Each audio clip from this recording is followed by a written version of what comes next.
We spoke periodically throughout the couple of weeks afterwards, yes. And when did you find out that she had been killed? Objection relevant.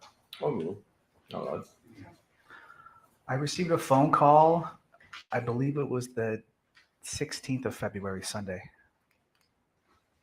versus Purse House. Both all jurors are present, including the alternates. The witness has retaken the stand. Mr. Chavez, just a reminder, you're still under oath. We have all counsel present and the defendant. Mr. Who is inquiring? I was here. Mr. Avila, you may continue. Thank you. Good morning, Dr. Chavez. Good morning. I think the last few questions I asked were about the text message from Amie Harwick regarding her fear of what could happen. Is that correct? Yes. And she indicated to you that she wanted to get more security around her home. Yes.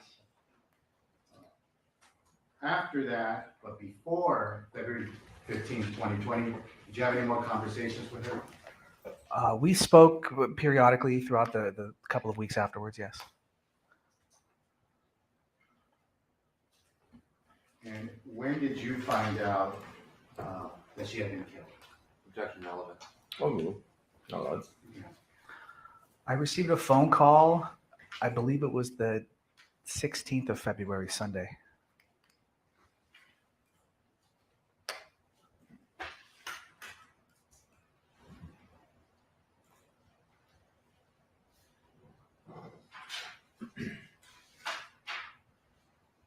May I have one moment, Your Honor? yes. Do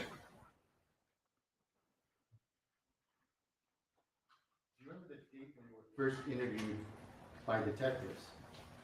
I do not remember that date. Would that be on or about February 18th, 2020, about 3 days, about 4 days after Valentine's Day?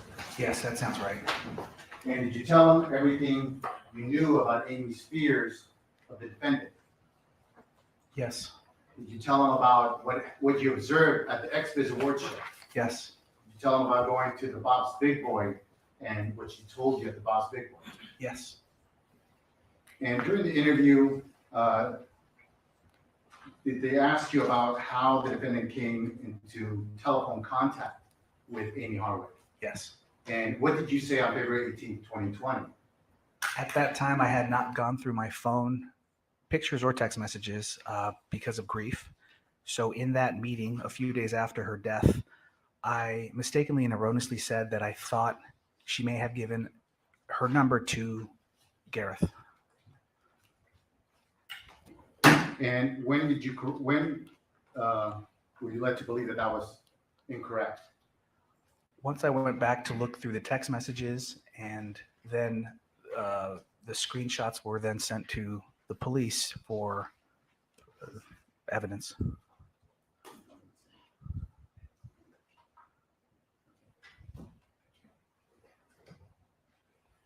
And the text message you're talking about is the one dated January 17th, 2020, where she states, Gareth found my number online, message me, which is people's number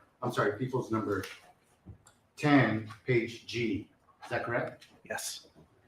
So then that was the correct, then was your mind corrected as far as that information? Yes. I have nothing further to know. Cross-examination, Mr. Crandell. Thank you, Your Honor. Good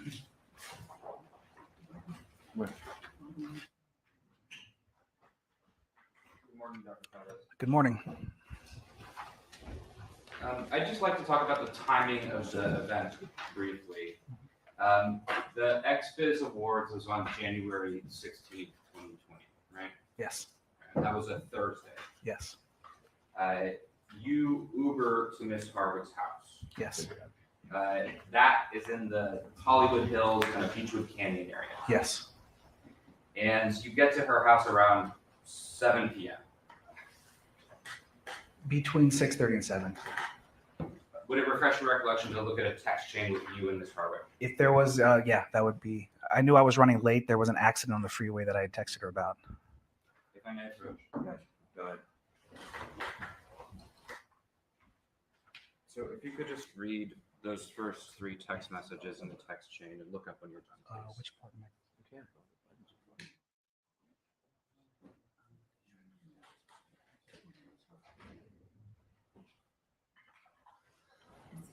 Yeah, Coach, I'll just-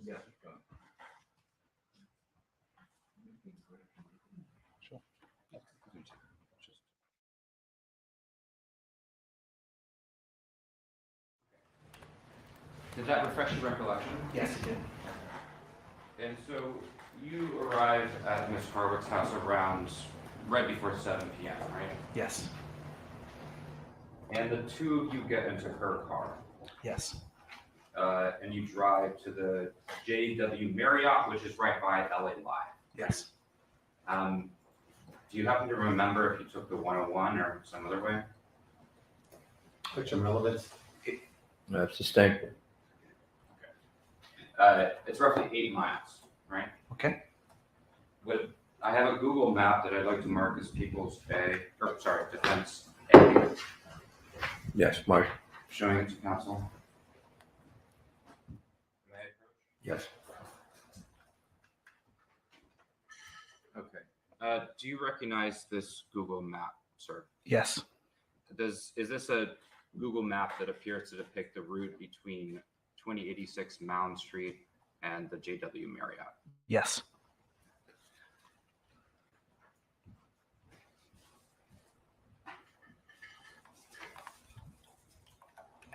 Publishing Defense A. So between her house and the location of the event was about 8 miles. Is that correct? Yes. And you're driving there on a Thursday evening at about 7 p.m., right? Yes. So would you say it took you to probably about 15 or 20 minutes to get there? That sounds accurate. Yes. And you parked at the LA Library, right? No, we parked at the JW Marriott parking structure. This event at the JW Marriott was on multiple floors, right? Predominantly one floor. They have a downstairs lobby, but that wasn't a part of the events themselves. So you enter in through the street level, Yes. and there's a lobby, Yes. and then you go upstairs, and that's where the event was? Yes. Okay. Where was the red carpet? Directly adjacent from the ballroom. And that was also upstairs. Yes. And this was a pretty big event, right? Yes. A lot of people. Yes. It was pretty crowded, right? Decently crowded. And so the first thing that you do when you get there is get in a line to go take pictures on the red carpet. Yes. And you were waiting in line with Ms. Harwick and with Ashley Jameson. Yes. Were any other people there in your group that was waiting to get online and take pictures? There were a few other people that I knew, but they weren't necessarily meeting us there or with us. Just people in line that we knew. And just for clarity's sake, Ashley Jameson also goes by Aspen Jameson I believe so. and Aubrey Kate as well. Yes. And after waiting for a few minutes in the line to go to the red carpet, you leave to go get other people drinks from the bar. Yes. You couldn't see the group of your friends that you had just left from the bar line, right? No, I couldn't. And on direct, you testified that, well, that about 5 minutes after waiting in the bar line, Miss Jameson called you. Yes. Want a better way to understand your users? Meet Hotjar. It lets you watch recordings of full user journeys, collect in-the-moment feedback, and run one-on-one user interviews. So She told you to get the F back in line for the red carpet. Yes. Let's talk about, let's jump forward a little bit. And when Mr. Purshouse and Ms. Harwick were having their first conversation, you were in line waiting, holding the spot in line, right? Yes. And you were able to observe both Ms. Harwick's demeanor and Mr. Pursehouse's demeanor. Yes. And Mr. Purshouse, you saw putting his head in his hands, Yes. putting his hands on his face, Yes. his head dropping down into the lap area in a disappointed manner. Yes. It appeared to you that he was in duress, Yes. a person in distress. I'm going to object to the terms that are being used based on prior rulings and requests by the defense. Well, I think that the court, if obviously you couldn't hear what they were saying. No. Well, I'm going to allow it in that it appeared, he can't conclusively say that he was in distress or he was depressed or whatever it is, but it appeared to him from his vantage point. And I'll allow it as such. All right, go ahead. Right. All I'm, it's clear. It's not like you're next to them during this conversation. Your descriptions are based on what you're observing from the line. Yes. And when you walk over to let Amie know that the red carpet was about to close, it appeared to you that Mr. Purshouse was disappointed that the conversation was ending. Yes. During that first conversation, you did not send any text messages to Ms. Harwick, No. and Ms. Harwick did not send any text messages to you. No. Would it be correct to say that you did not hear Mr. Purshouse make a verbal threat of violence towards Ms. Harwick? Is that a correct statement? I consider the use of the word bitch a verbally threatening statement. So no. My question is, you never heard Mr. Purshouse make a verbal threat of committing violence on Ms. Harwick. Objection asked and answered. Well, he's added to that committing violence. Did you ever hear him make a threat in that committing violence, using those words or something to that effect? Something to that effect. No, I didn't. And Ms. Harwick never told you that Mr. Purshouse made a verbal threat of violence towards her. No, she didn't. Ms. Harwick told you that in the past, she hadn't been comfortable with Mr. Purshouse working in the adult film industry. I'm going to object to hearsay. Sustained. You had been to Ms. Harwick's home a dozen times or so, right? Yes. And in going to her home a dozen times, you had seen her bed unmade. Objection relevance. Sustained. If I may make an offer of proof. No, counsel, move on. On direct, you testified that you and Ms. Harwick received your doctoral degrees from the same institution. Yes. What is the name of that institution?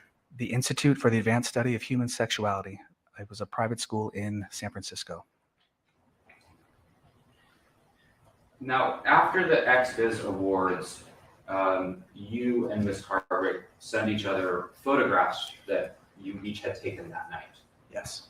Do you recall whether you sent those photographs after you each had gotten home that night, or were you in person, sending to each other in person? I believe we sent them at Bob's Big Boy together.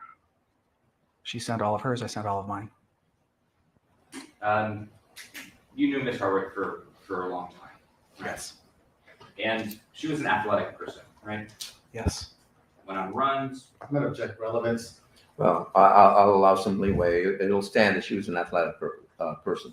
So let's move on from there. This is my final question. Go ahead. She had a background in dance. Yeah.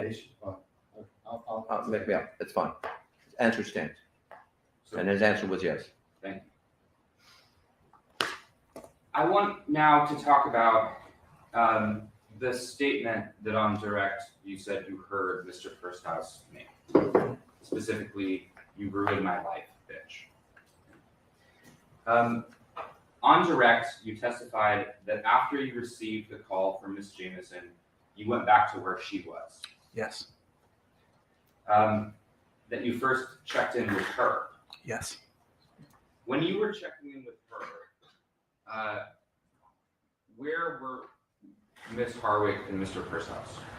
They had walked over to a bench against the wall in line of sight of where we were in line. When you were checking in with Ms. Jameson, were they already seated at the bench? Yes.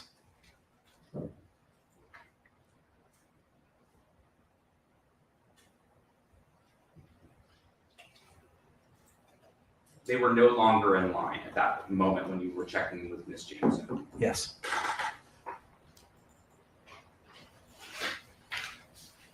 You testified at a preliminary hearing in this case, right? Yes, I did. And at that preliminary hearing, that was under oath, right? Yes. Just like today. Yes. And when you testified on September 22nd, 2021, you specifically testified that you heard the statement as you were walking up when they were exiting the line. I heard that statement as I walked up to them seated at the benches. My question is, when you testified at the preliminary hearing, isn't it true that you testified that you, and I quote, Which page, Council? page 12 of volume 4, it's day 2 of his testimony, and this is at line 27. Something I heard as I was walking up when they were exiting the line was, you ruined my life, you bitch. Those were the actual words I heard. Okay. Was that your testimony on the 22nd? If that's what the transcripts say, then yes.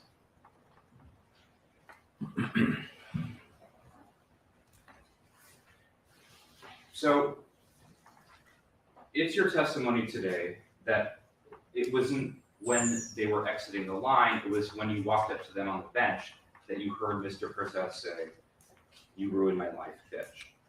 Yes. Now, detectives interviewed you on February 18th, 2020, right? Yes. And that would have been Detective Masterson and Detective Carranza. Yes. And that was a month and 2 days after the XBiz Awards. Okay. Yes. And so that would be close in time to when the XBiz Awards happened, right? It would be about a month after the awards and about 5 days after, no, 5 days after her murder. Yes. I have a CD that I'd like to mark as defense B.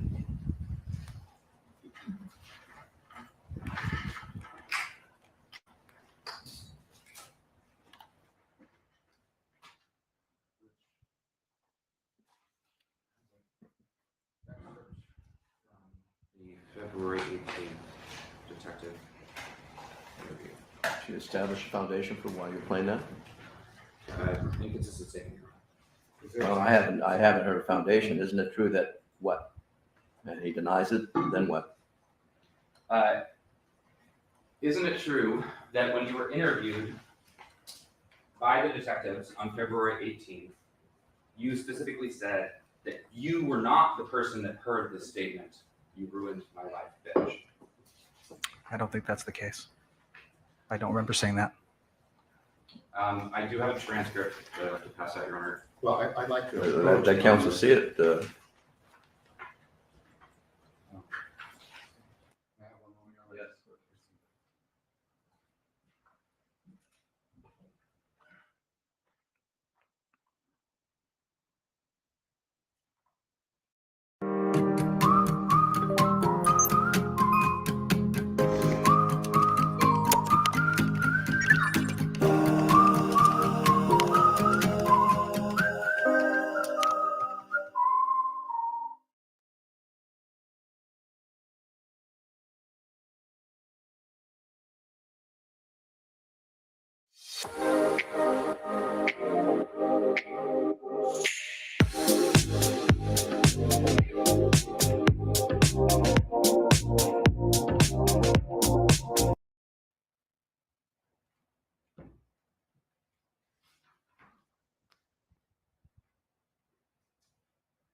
We approach Your Honor.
In your statement to detectives on February 18th, 2020, you specifically told them that you were not the one that heard Mr. Firsthouse say, "You ruined my life, bitch." Isn't that true? If that's what the transcripts say, I'm going to object as the response is calling for speculation. Well, do you recall independently as you sit here whether you stated that, sir? honestly, I do not, because Okay. All that right. interview was a blur.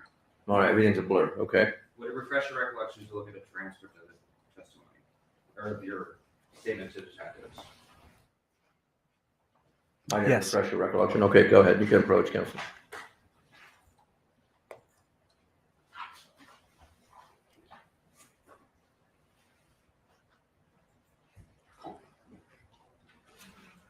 Let me just have a moment. Sure.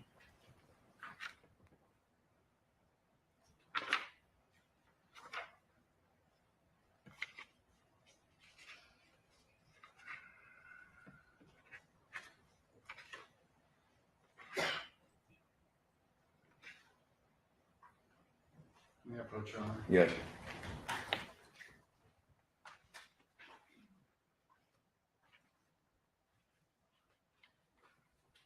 All right, if you could just read, this is page 7, line 20, and if you could read that entire paragraph. To yourself, sir. To yourself. To myself? Yes.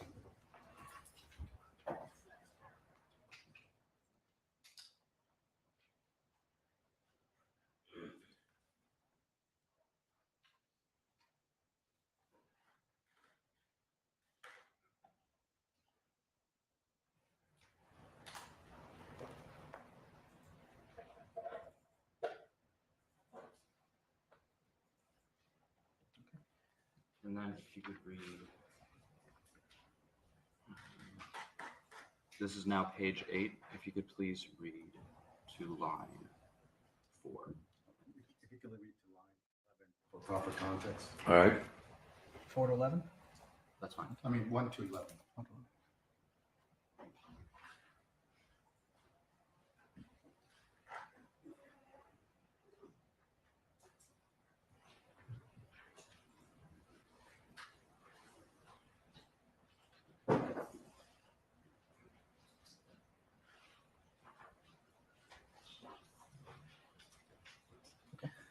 Okay, did that refresh your recollection?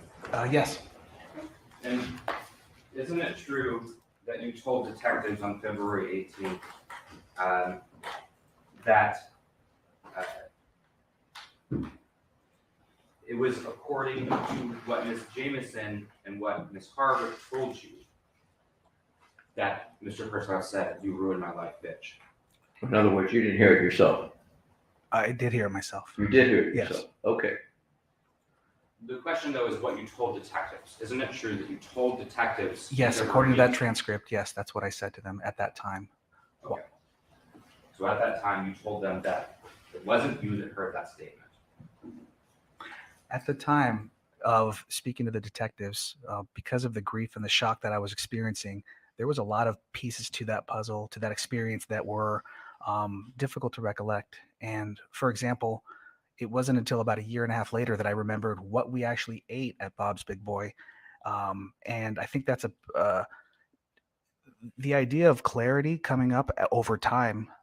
is important because that's I have to shock. object at this point because it's non-responsive. Well, he's explaining why he didn't understand. So you can move on, and Sure. his answer will remain that he was in shock and so forth, and things came. The recollection came slowly after that. Is that correct? Yes. And Okay, let's ask your next question. And so, what you told detectives there in that interview on February 18th was a mistake. yes. You actually had heard that statement. Yes. Now, when you were talking to detectives on February 18th, you wanted to tell them everything important that had happened at the XBiz Awards, right?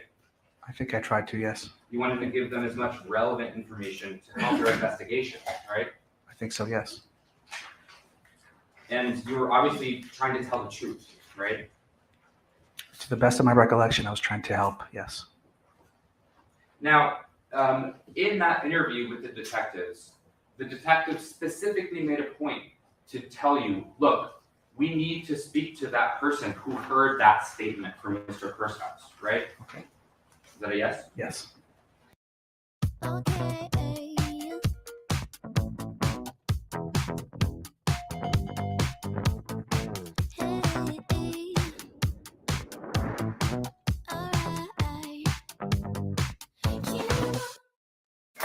Get a job, put your dreams on hold.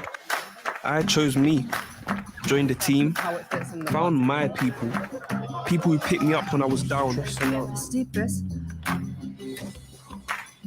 So, we're just gonna get this started straight away. People showed me that what you learn in books is just the start, and helped make the end of university a new beginning. It's our goal to help every student reach their goal. Apply now and find out what you're made of. De Montfort University, Leicester. And that finding that person who heard that statement would be incredibly important, right? Okay. Yes. They told you that they needed somebody with personal first-hand knowledge, right? Yes. And you told them that you would contact that person right away. Yes. You said that you actually had contacted one of the people that was in the line with Ms. Harwick when Mr. Pershouse approached, but that person didn't remember anything. Yes. And that Is there a response to that? No. Did you say yes, sir? I said yes. All right. and that Miss Jameson was in like Mexico or Costa Rica or something, that when she got back, you would talk to her. Yes. And you did. After the interview, you did in fact contact Miss Jameson. Yes. And you told her she needed to talk to the detectives. I passed along the detectives' information to her to contact them. Yes. Specifically so that she could tell them what she heard. Yes.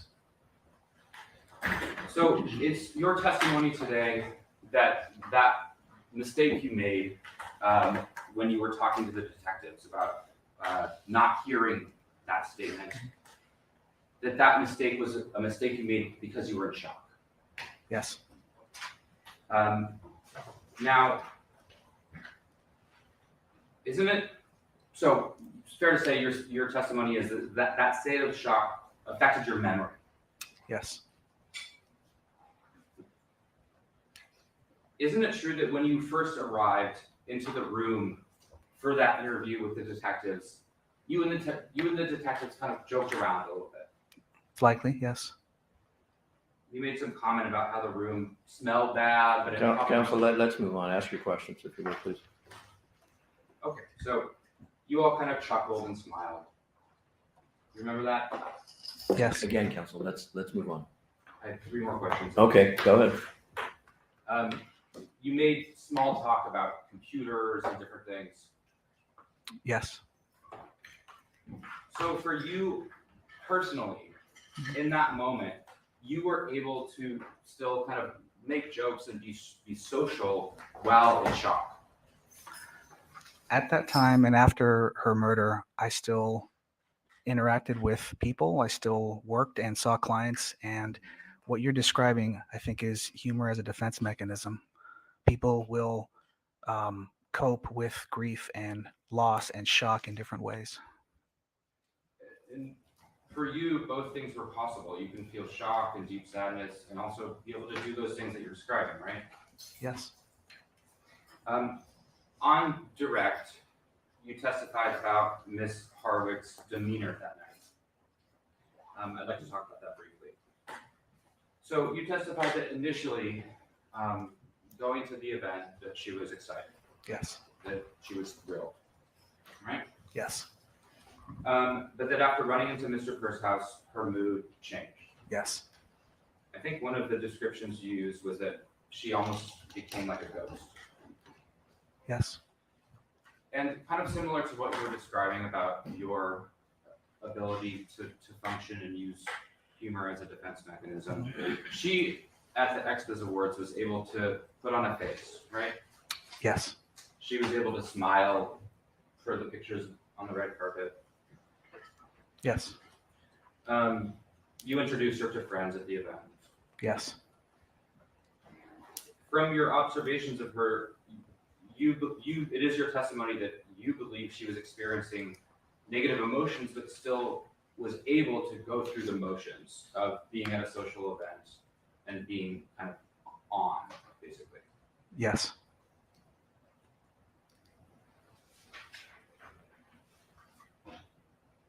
On direct, you testified that you realized you had made a separate mistake about Ms. Harwick providing her phone number to Mr. Purse's house. Yes. And just briefly, the mistake that you made was in your interview with the detectives, you erroneously told them that Ms. Harwick had provided her phone number to Mr. Purse's house. Yes. At some point, you reviewed the transcript of your interview with the detectives. Yes. And in reviewing that transcript, you realized that mistake that you made. Yes. And so what you did is you went back through your text messages with Ms. Harwick, and you took a screenshot of the text message that was shown to you by Mr. Avila, Yes. showing that she said something along the lines that that she didn't give him. Gareth found her number online. Right. Yes. Now, after reviewing your transcript of the interview with detectives, you did not tell them that you had made a mistake about not hearing. Let's move on from that issue. Let's move on. Well, that he never corrected that. That's all I'm asking. Did you ever apprise the detectives that that was incorrect? I don't know when I did, but I did eventually. I'm not sure what the date was. Okay, but you didn't do the same thing that you did with this other error after reading the transcript. You didn't tell the detectives, "Oh, I made this other mistake. I said somebody else heard the statement, but in fact I did hear the statement." You never did that. Fiction. You just said at some point he did. Is that correct? Yes. Okay. Do you know when? I do not know.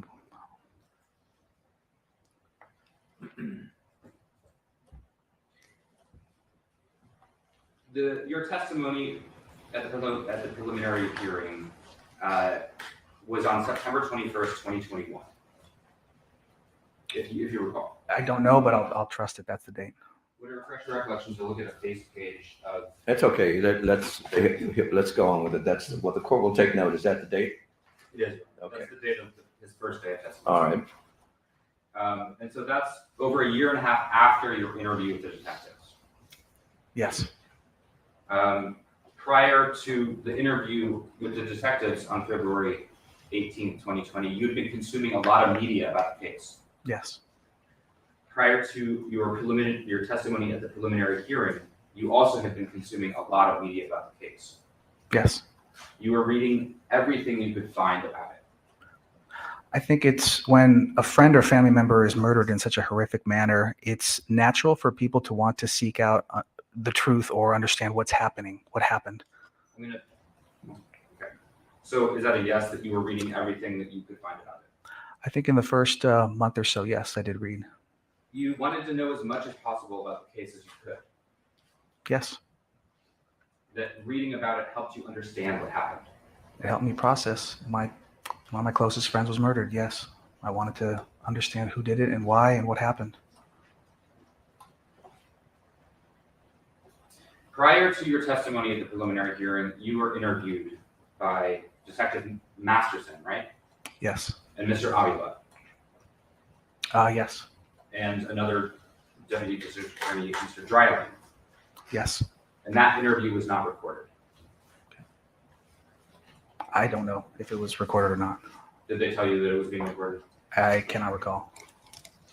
And in that interview, prior to your testimony at the preliminary hearing, you didn't tell them that your memory had changed and that you remembered hearing that statement yourself. Again, counsel, where we keep going back to that, let's leave that issue. Let's move on. You make your point. Also foundation, if he was asked that question. Okay. But the question was, did you tell him?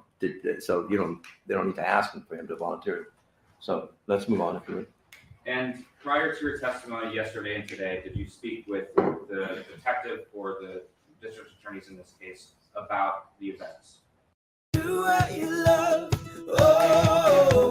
Hobbycraft. Express yourself this autumn. Yes. When? I don't know the exact date, but it was within the last couple of weeks. I went to review my transcripts.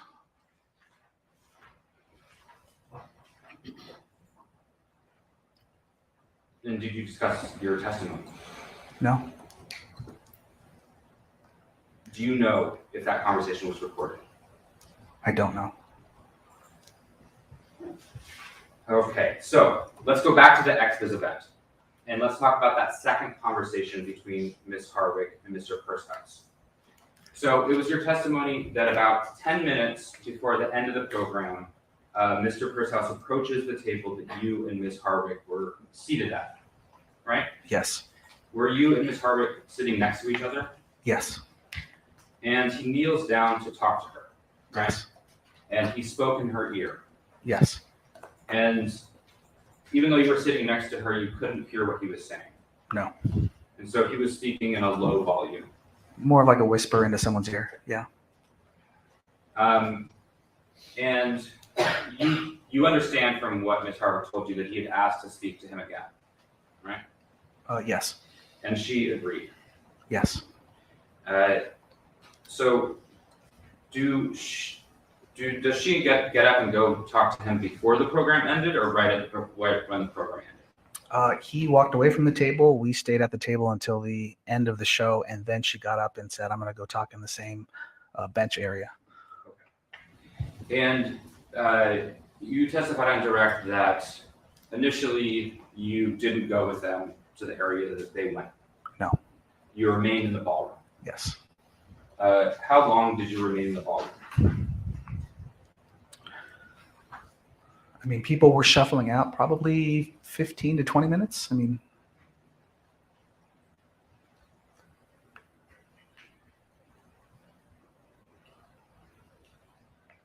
and then after that 15 and after remaining in the ballroom for 15 to 20 minutes, you went out to the area where they were having their conversation. Yeah. And you waited there until it was done. not exactly. I went out there, just checked and leaned my head over. I saw them sitting down there, and then I went back inside of the ballroom to continue talking to some people. And that was when we started exchanging some text messages for the next 15 or 20 minutes, just me checking in to see if she was okay and if they were still talking.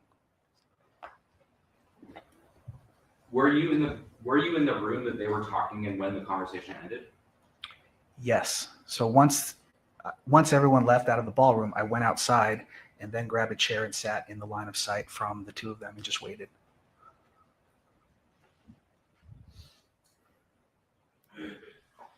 So initially they went together outside to talk. No questions pending.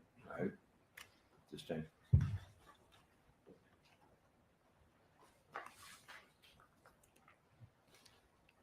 I'd like to mark defense, an exhibit that I'd like to mark as defense C. All right. It's a screenshot of text message chain. Can I approach? Yes. Can we see some of these exhibits before they show them to witness?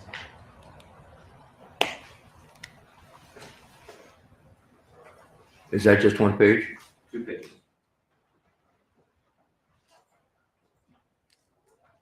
So that'll be defense C 1 and 2. So if you're making reference to page 1 and page 2, all right? Thank you, Ron. Yes.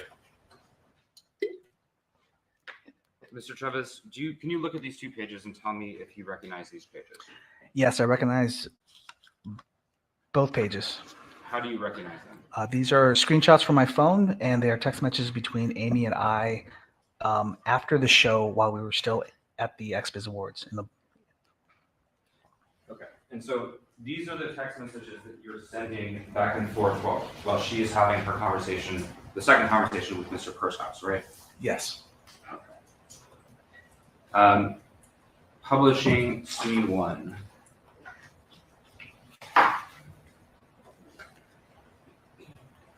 So the left is text messages from Ms. Harwick, and the right is responses from you, right? Yes. And so at 11:23, she tells you, I'm around to the right talking. I'm okay, right? Yes. And so did you understand that to mean that she was letting you know where she and Mr. Pershouse was? Yes. That's calling for speculation. Well, he said, did you take that to mean? And so that's how he understood it, not that it was correct. But You mean, Yes, I knew where she was at. well, she's telling you in that text message, she's saying, this is where I am, Yes. right? It's where we talked about her being, and she was there. And then you respond with the thank you emoji, right? Yes. Is that the prayer hands? sorry, Is that the prayer hands emoji? is that what it means? Prayer hands. prayer means hands. Thank you. I don't think the witches. Well, they're Oh. they're prayer hand. Is that how you responded? Yeah, like more of a prayer, like Okay. thank you. Very good. It's a common emoji for thank you, right? Well, just yeah, for acknowledging and honoring somebody responding to you. And so your response was right after she sent you that text message at 11:23, right? Yes. And then 16 minutes pass, and you ask, still talking, right? Yes. She responds, yes. Yes. And so you were asking her, are you still talking to Mr. Pershouse? Yes. And you text her, okay, I'll be floating around, I'll walk you to your car. Yes. Just let me know when you're ready. And there's an arrow that's kind of blocking that, but do you agree that you responded just LMK when you're ready? In other words, just let me know when you're ready. Yes. Publishing C2.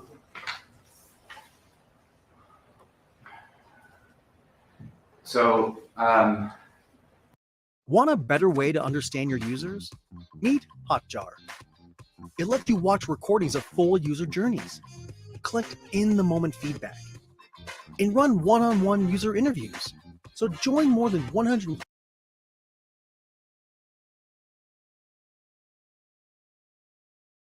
after 21 minutes, she responds and she says, okay, just a few minutes, just a few min, almost done. Right? Yes. So she's saying, almost done with the conversation. I'm gonna object as to calling the witness to speculate as to what else she's saying. All right. This sustained. The statement speaks for itself. Let's move on. And then you say, are you downstairs or upstairs? Where should I head towards? Yes. And so when she was almost done with this conversation, you didn't know where she was. She was in. So there was the lobby area downstairs where everyone was. Well, he's trying to explain. Let him The explain. question is, when she sent that text message, I knew where she was at, but I wanted to Hold on, make don't sure. Take over each other. Go ahead. when she sent that text message, you did not know where she was. No. I And sent that text message to. objection. The answer is no. Go ahead. Ask your next question. And so she tells you where she is. She says she's upstairs, right? Yes. And that she's walking past the bar and that she'll meet you in that main area, right? Yes.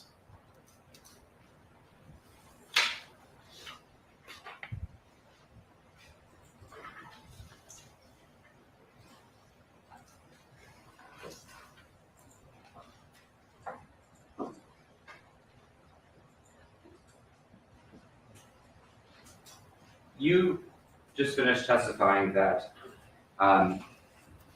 you stayed in the ballroom for 15 to 20 minutes. Yes. Okay. And then at some point you go and check in on them, but then you go back into the ballroom. Yes. And then at some point later, you go into the area where they were talking, and you find a chair to sit. Yes. How long were you sitting in that chair before the conversation ended?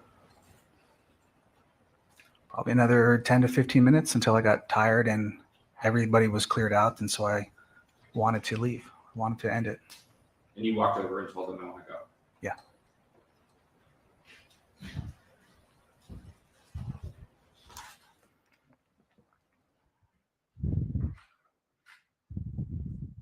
I have in my hand what I'd like to mark as Defense D, which is a CD with an excerpt from the detective interview.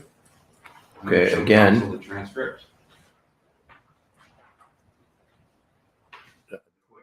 See that as well. My approach. Yes. Not certain. Prior inconsistent statement, Your Honor.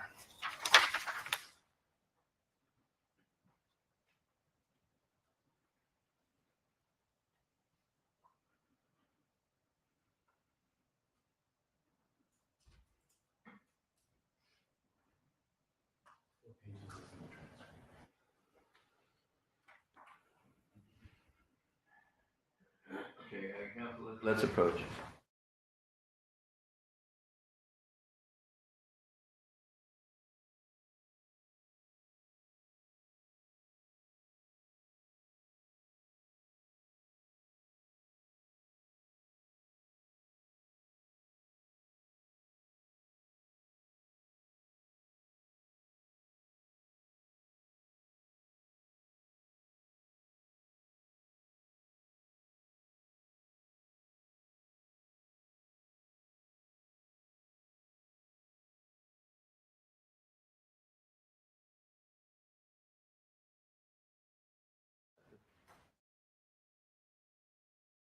Page and line, please. All right. If I may have a moment. Yes.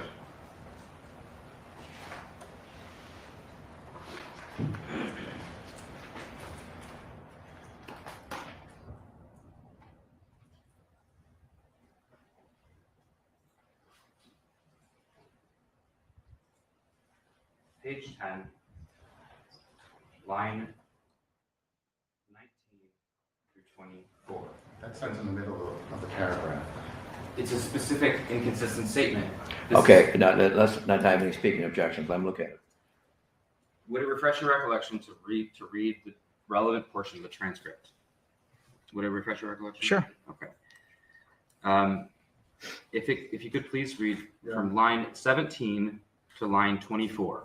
I'm going to ask for context that the witness read from page 9 before that, please. Your Honor, this is inappropriate. Okay, have them read what you're going to have them read. You can ask them on Okay. redirect. Please read from line 17 to line 24.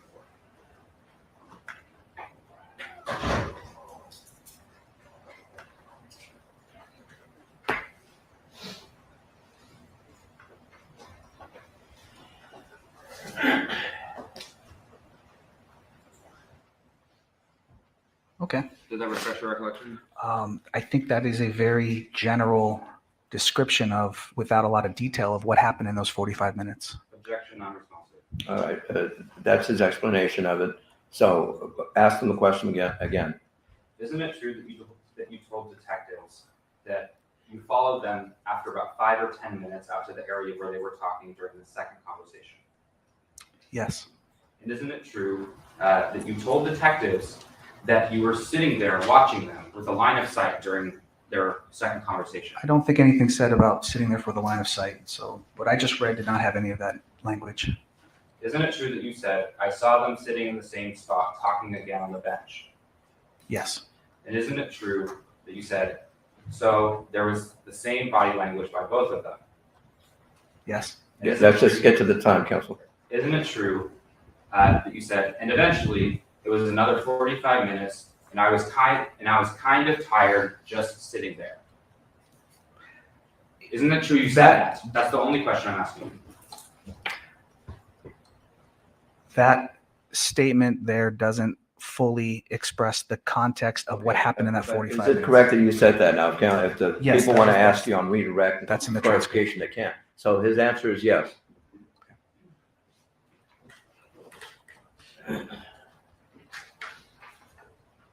If I may just a brief moment. Go ahead.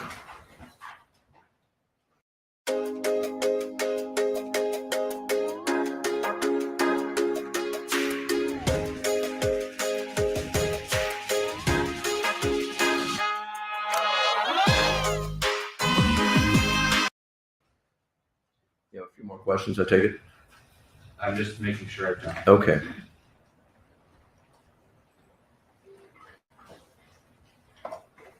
If you missed one, you have recross as well, so. All right. Okay.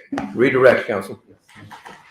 Now, council had you read a portion of your transcript from February 18, 2020 at page 10 at the mid-paragraph. I want you to read from page 9 all the way up until he told you where to read. I'm going to ask you, Page 9, line what? right at the beginning, page 9, line 1. Read that to yourself. One to what? Read it to yourself. Yes, of course he's going to read it to himself. Read it to yourself up until where council told you to finish reading. Just look up when you're finished.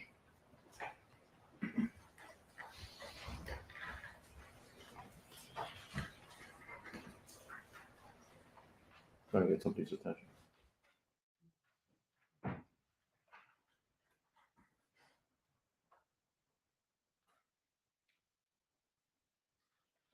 Take a break at 11, okay?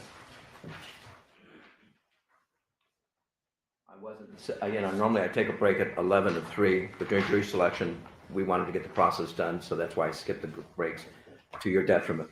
So I could see you guys squirming wanting to go to the bathroom, so I apologize for that. So.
Okay.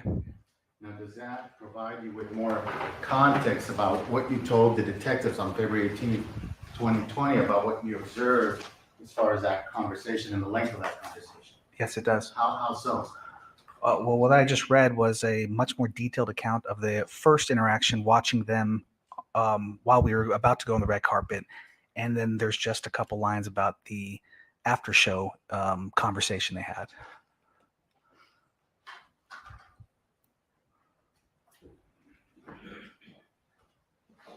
And looking at this text message, people see one where Amie texts you, I'm around to the right, talking, I'm okay. Why did you send her a text with those hands? Why was that? Why did you use that emoji as a response?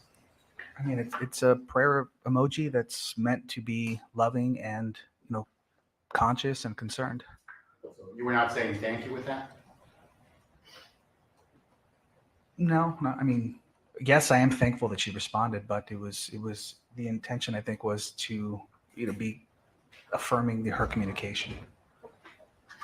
And counsel asked you questions about what you said about hearing the defendant calling Amie Harwick, you ruined my life, bitch.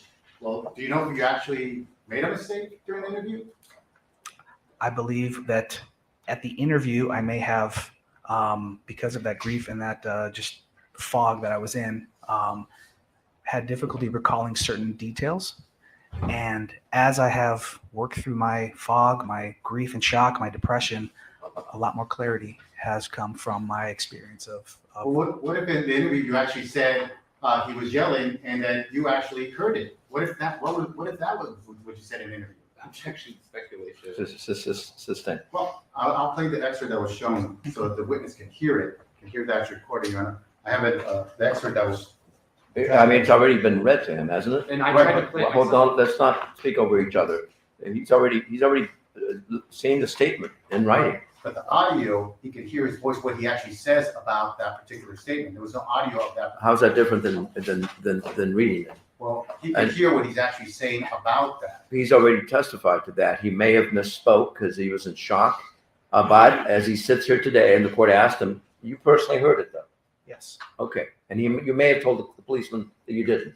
yes. Okay, there it is. But in the audio, I think if he hears it, he actually, I don't want to argue in front of anyone. Well, is that the same one you were going to play? Yes. Okay, so both of you will get the same thing out of it. Let's try to finish this witness before the break.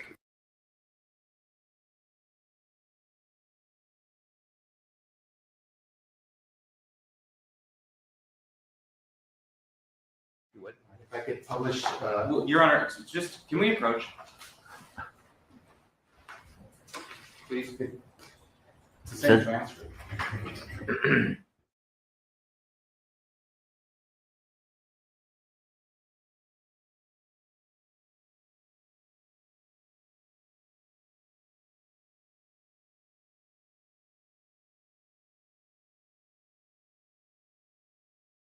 CD, Yes.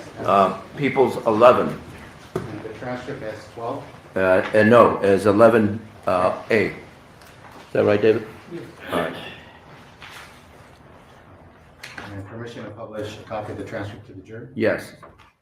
And ladies and gentlemen, when you're finished with the transcript, just pass them over to your left side and he'll collect them.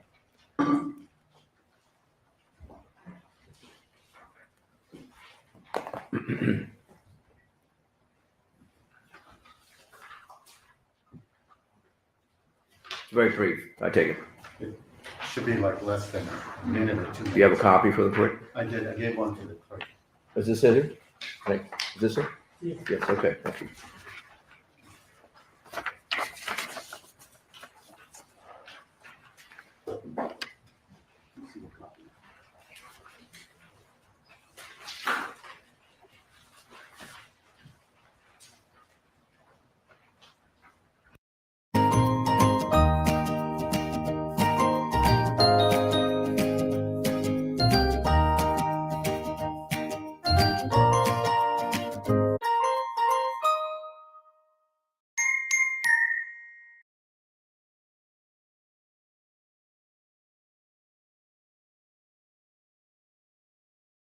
Introducing Wild, the refillable natural deodorant that's free from single-use plastic.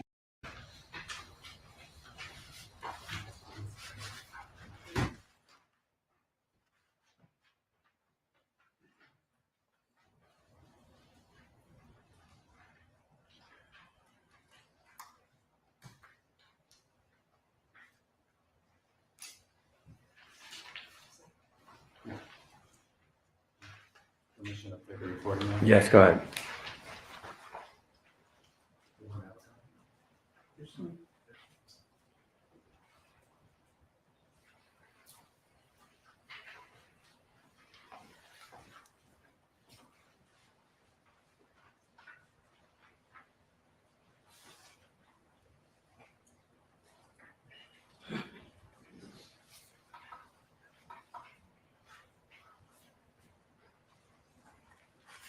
Just one moment. Okay.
Technical difficulties.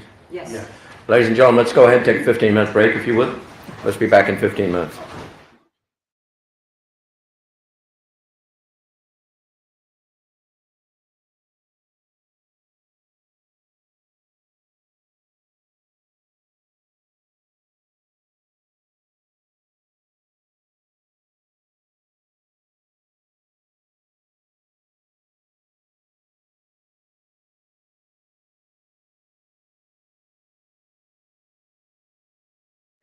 I'm going to play just a small portion of your interview, Mr. Chops. I'm going to ask you to listen carefully to that interview, okay? And also, you can read along with the transcript.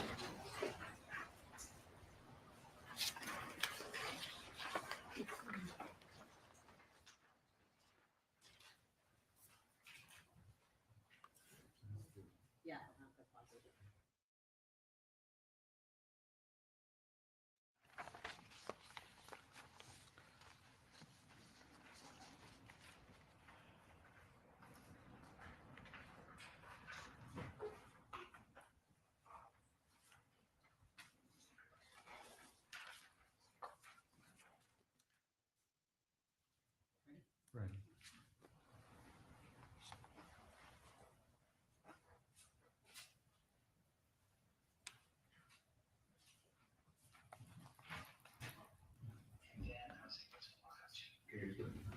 Microphone next to it. Do you have it right there, that one there? That microphone right there? Right up. Turn it this up. There you go. All right, let's try it.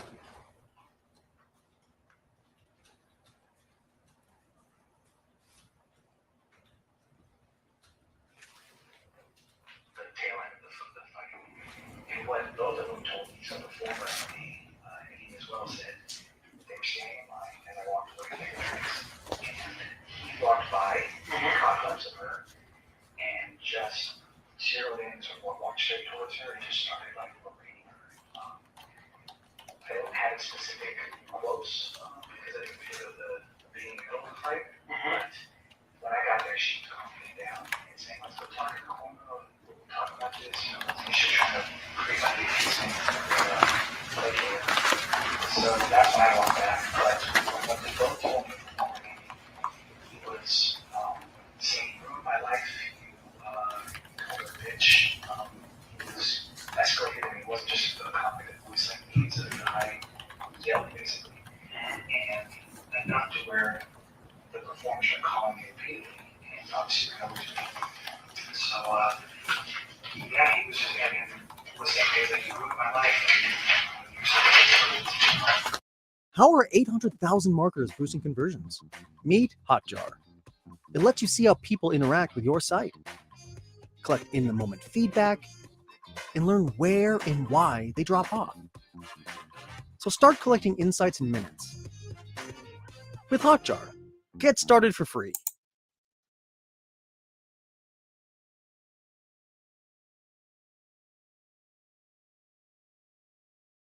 Avoid malware-ridden files. Zen. Be more cyber zen. Get Nord VPN. Pause it there. Now you had a chance to listen to that? Yes. Right. So you do talk about performers telling you that the defendant called her, said something to the effect of, you ruined my life, bitch. Yes. You also say that you ran back to that location. Yes. And then the last sentence, you say, so yeah, he was just saying like, you ruined my life, bitch. You're such a hypocrite. What is that? What are you talking about there? Oh, I'm sorry. Can you Yes. elaborate? Yes. So you said you ran back. In your last statement, are you saying you're the one that ran back and you're hearing, you ruined my life, you're such a hypocrite? Or are you saying that's from the performers? I heard you ruined my life, bitch. And I cannot say what the performers heard because there were different accounts, but if they said that they heard there's a hypocrite or That's not what I'm asking. I'm asking in this statement right here, Sure. where you say line 6, you ran something about you ran over. Well, first it says line 4. It's the high. Who was yelling? He was yelling. And how do you know that? Gareth. And when you're talking to the detective about he's yelling, are you saying you heard him yelling, or are you saying the performers are telling you that he's yelling? Both. I heard when I walked over to the two of them that were seated, and heard that as I approached, and the performers also mentioned that they heard something similar, and Amie also shared in our Bob's Big Boy dinner meal. Well, I'm not asking you about the Bob's Big Boy. I'm asking about this interview with the detectives. Then you say, and enough where the performers are calling me repeatedly, and obviously I ran over. Then the next sentence. So, oh yeah, he was saying things like, you ruined my life. You're such a hypocrite. So is that what the performers are telling you, or is that what you heard when you ran back? That's what I heard when I walked over to check on Amie when they were seated. So, and is that what you told the detectives back when you were interviewed on February 18th, 2020? I don't recall. I'd have to look at the transcripts. Well, you're looking at it right now. Okay. Yes, that's what I told them.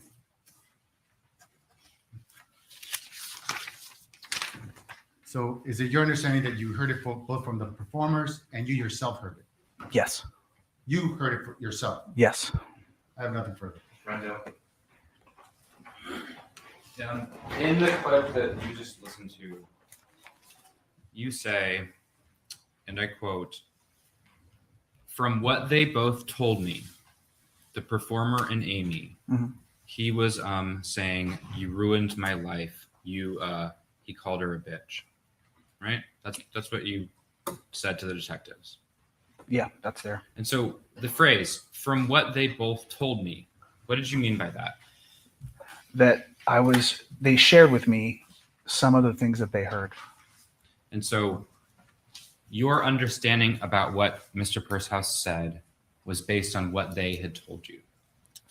It was based on what I heard, and it was also reinforced by what they also heard themselves, what they shared with me. That's what you meant in that statement? Yes. In your preliminary hearing testimony, there was also cross-examination on this exact issue. Do you remember about the "you ruined my life, bitch" statement? Yes. And in your preliminary hearing testimony, you testified that you had made a mistake and you had made an error, right? Yes. And that your statement to the detectives that you didn't hear that was a mistake because of shock, right? Which page? Well, it doesn't matter. We talk about the issue. Go ahead. Is that correct, sir? Is that correct? Yes, that sounds correct.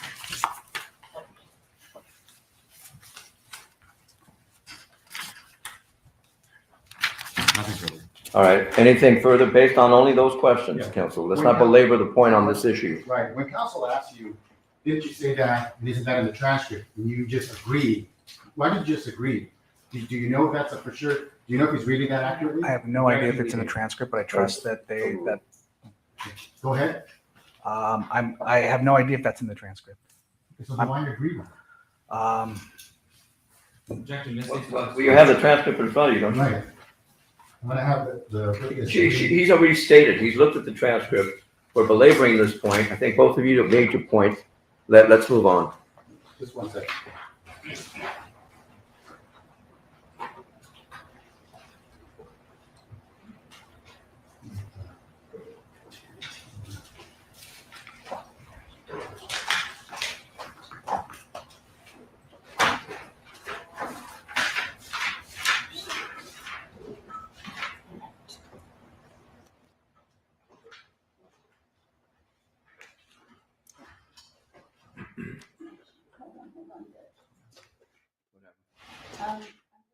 My rider was real low, and I had taken the plug out to facilitate the student who was sitting in. So, oops. You okay now? I just plugged it in again. Hang on. There it goes. Let's see if it comes up, because it should go now. I can write with it plugged in. Okay, coming up. Hang on. Yes, keyboard set. 40.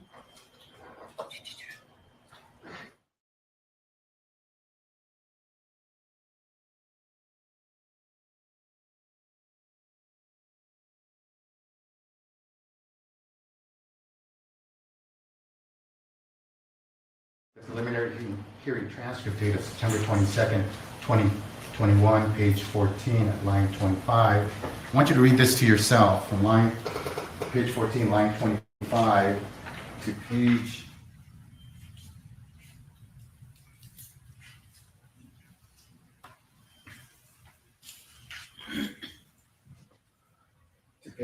16, line 15. Sorry, can you repeat that, please? Yes, so I'm going to point that out for you. So page 14, line 25, all the way to page 16, line 15.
Okay.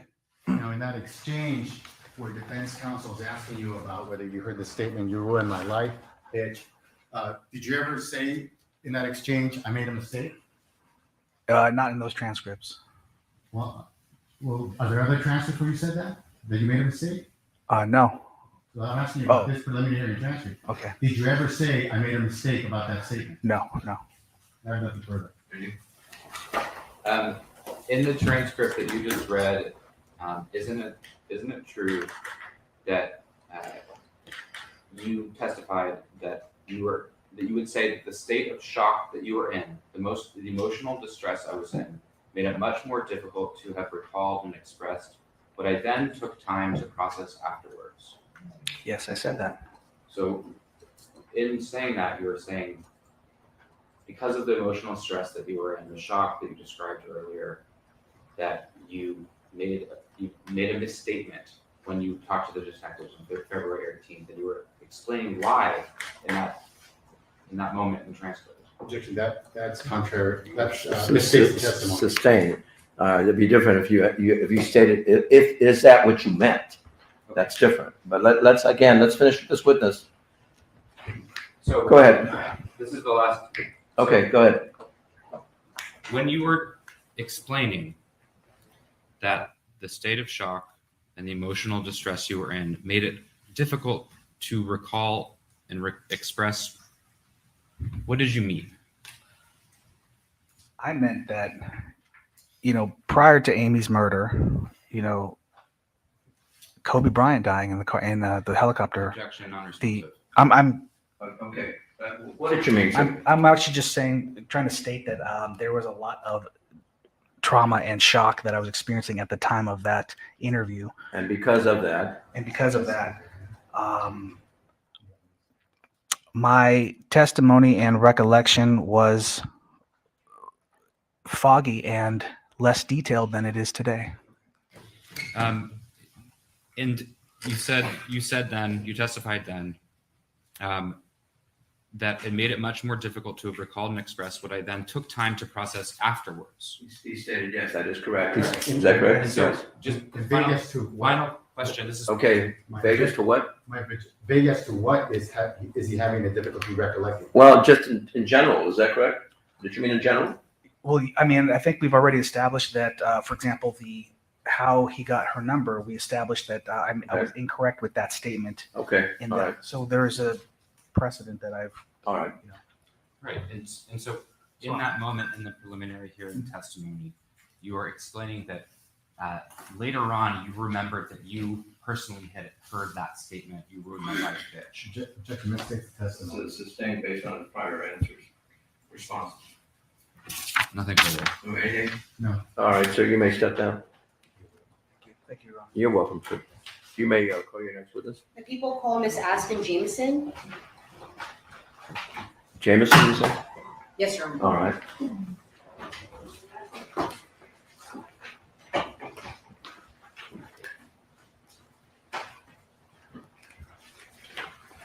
Are you examining Ms. I am, Toriano? Your Honor. All Thank right. you.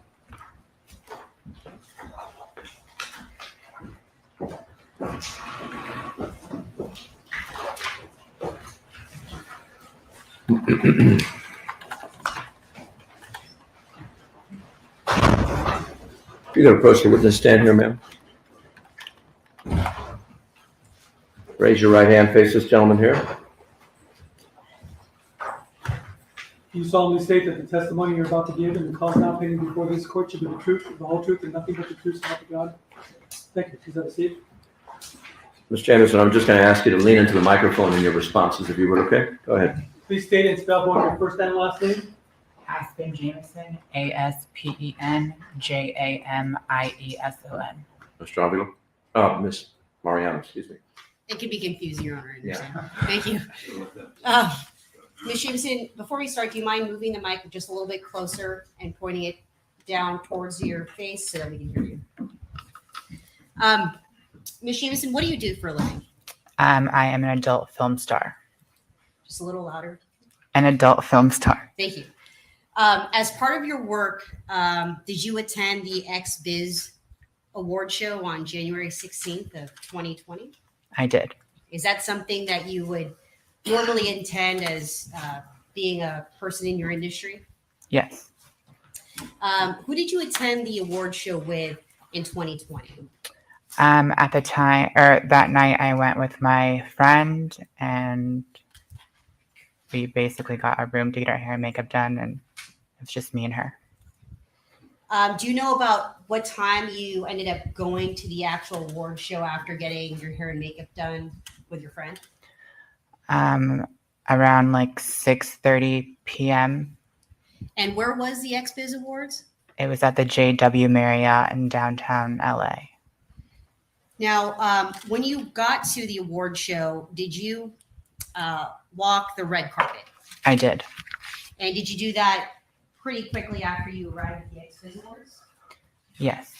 I'm going to show you what's been previously marked as People's 10A. Do you see that in the screen in front of you? Mm-hmm. Is that familiar to you? Yes. Is that the red carpet as it appeared back on January of 2020 when you walked that particular carpet for the show? Yes. Now, when you were at the show, did you run into somebody by the name of Dr. Fernando Chavez? Yes. How do you know Mr. Chavez? We are friends. I've met him a few years ago.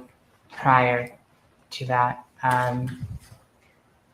always kind of in the adult field, I guess, at different places. And what do you know his position to be in kind of the adult film industry? Like a doctor for like sexual education and therapy. Did you see him at the award show? I did. Where at the actual award show did you see Dr. Chavez? He was standing in line waiting for the red carpet. Was he alone? No. So can you tell us about what time you ran into Dr. Chavez on the red carpet? It was probably around 7:30, 8 p.m. And this was after you had kind of done your thing. Right. So I finished red carpet. I had an early call time because they normally have the bigger stars go first to get it over with to make sure that they have all the press that they need. You're one of the bigger stars? Yes. Okay. You said earlier in a question that I posted that he wasn't alone when you ran into him. Do you know who he was with? He was with Amie. Okay. Now I'm going to show you what's been previously marked as People's 10D. Do you recognize who's depicted in this photograph? Yes. And who is that? Amie. And is this the person that you saw Dr. Chavez with on the evening of the award show when you ran into him on the red carpet? Yes. Is that the first time you met Amie? Yes. So you have no prior interaction with Amie prior to this time? Never. Now, when you ran into Dr. Chavez, did he introduce you to his friend Amie? Yes. Did you come to find out what it was that she was doing there that evening? I knew he basically said she was a therapist as well, just like him, and they were going there to basically network. Now, when you saw Dr. Hernando Chavez with Amie at the red carpet, did you actually stop and talk and hang out? As soon as I finished, I was walking, I saw him, and he basically said that I looked very nervous because I don't really like to talk in front of people. I don't like to do media stuff. So he asked if I wanted a drink. Did he go and get that drink? He did. He asked if I could stay with her and keep her company while he went to go get us drinks. And about how far away would you say the area to get drinks was from the area in which you first ran into Dr. Chavez and Amie? Maybe like 30, 40 feet. Yeah, maybe it's first. No. The prior ruling from yesterday.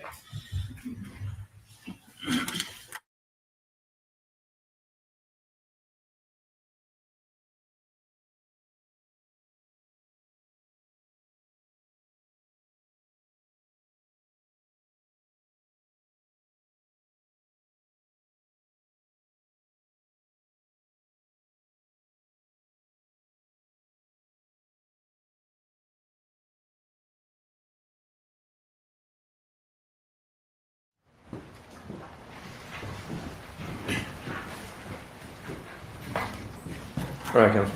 Sure. So just to repeat my question, about how far away was the bar from the area in which you had stopped to speak to Dr. Chavez and to Amie? About 30, 40 feet. Now, you said that, if I'm recalling correctly, since we walked away, that Dr. Chavez went to actually go and get you a drink? Yes. Now, when you were standing there with Amie, did you guys engage in conversation?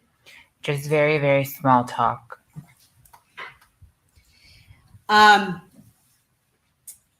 Did anything significant happen as you were engaging in small talk with Amie on the red carpet? While we were talking, a guy came up and basically said, "It's funny seeing you here." Now, what was the tone of the person when they said, "It's funny seeing you here"? Very angry. Angry.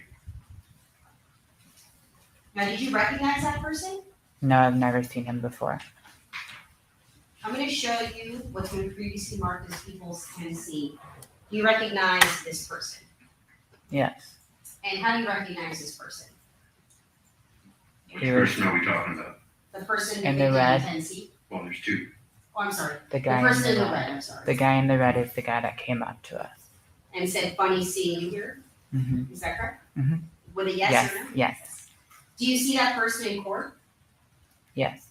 Could you please identify that person by telling us where that person is seated and what that person is wearing? Blue collared shirt and glasses. All right. Then find the defendant. Now, you said that this person came up and said, "Funny seeing you here." Did he bother to introduce himself to you? No. Would it be fair to say that he interrupted your conversation with Amie at Yeah. that point? Objection being irrelevant. As to your first objection, the court will sustain it. Your second objection is overruled. Go ahead. When he came up to you, was it in the midst of you and Amie speaking? Yes. Was your conversation interrupted? Yes.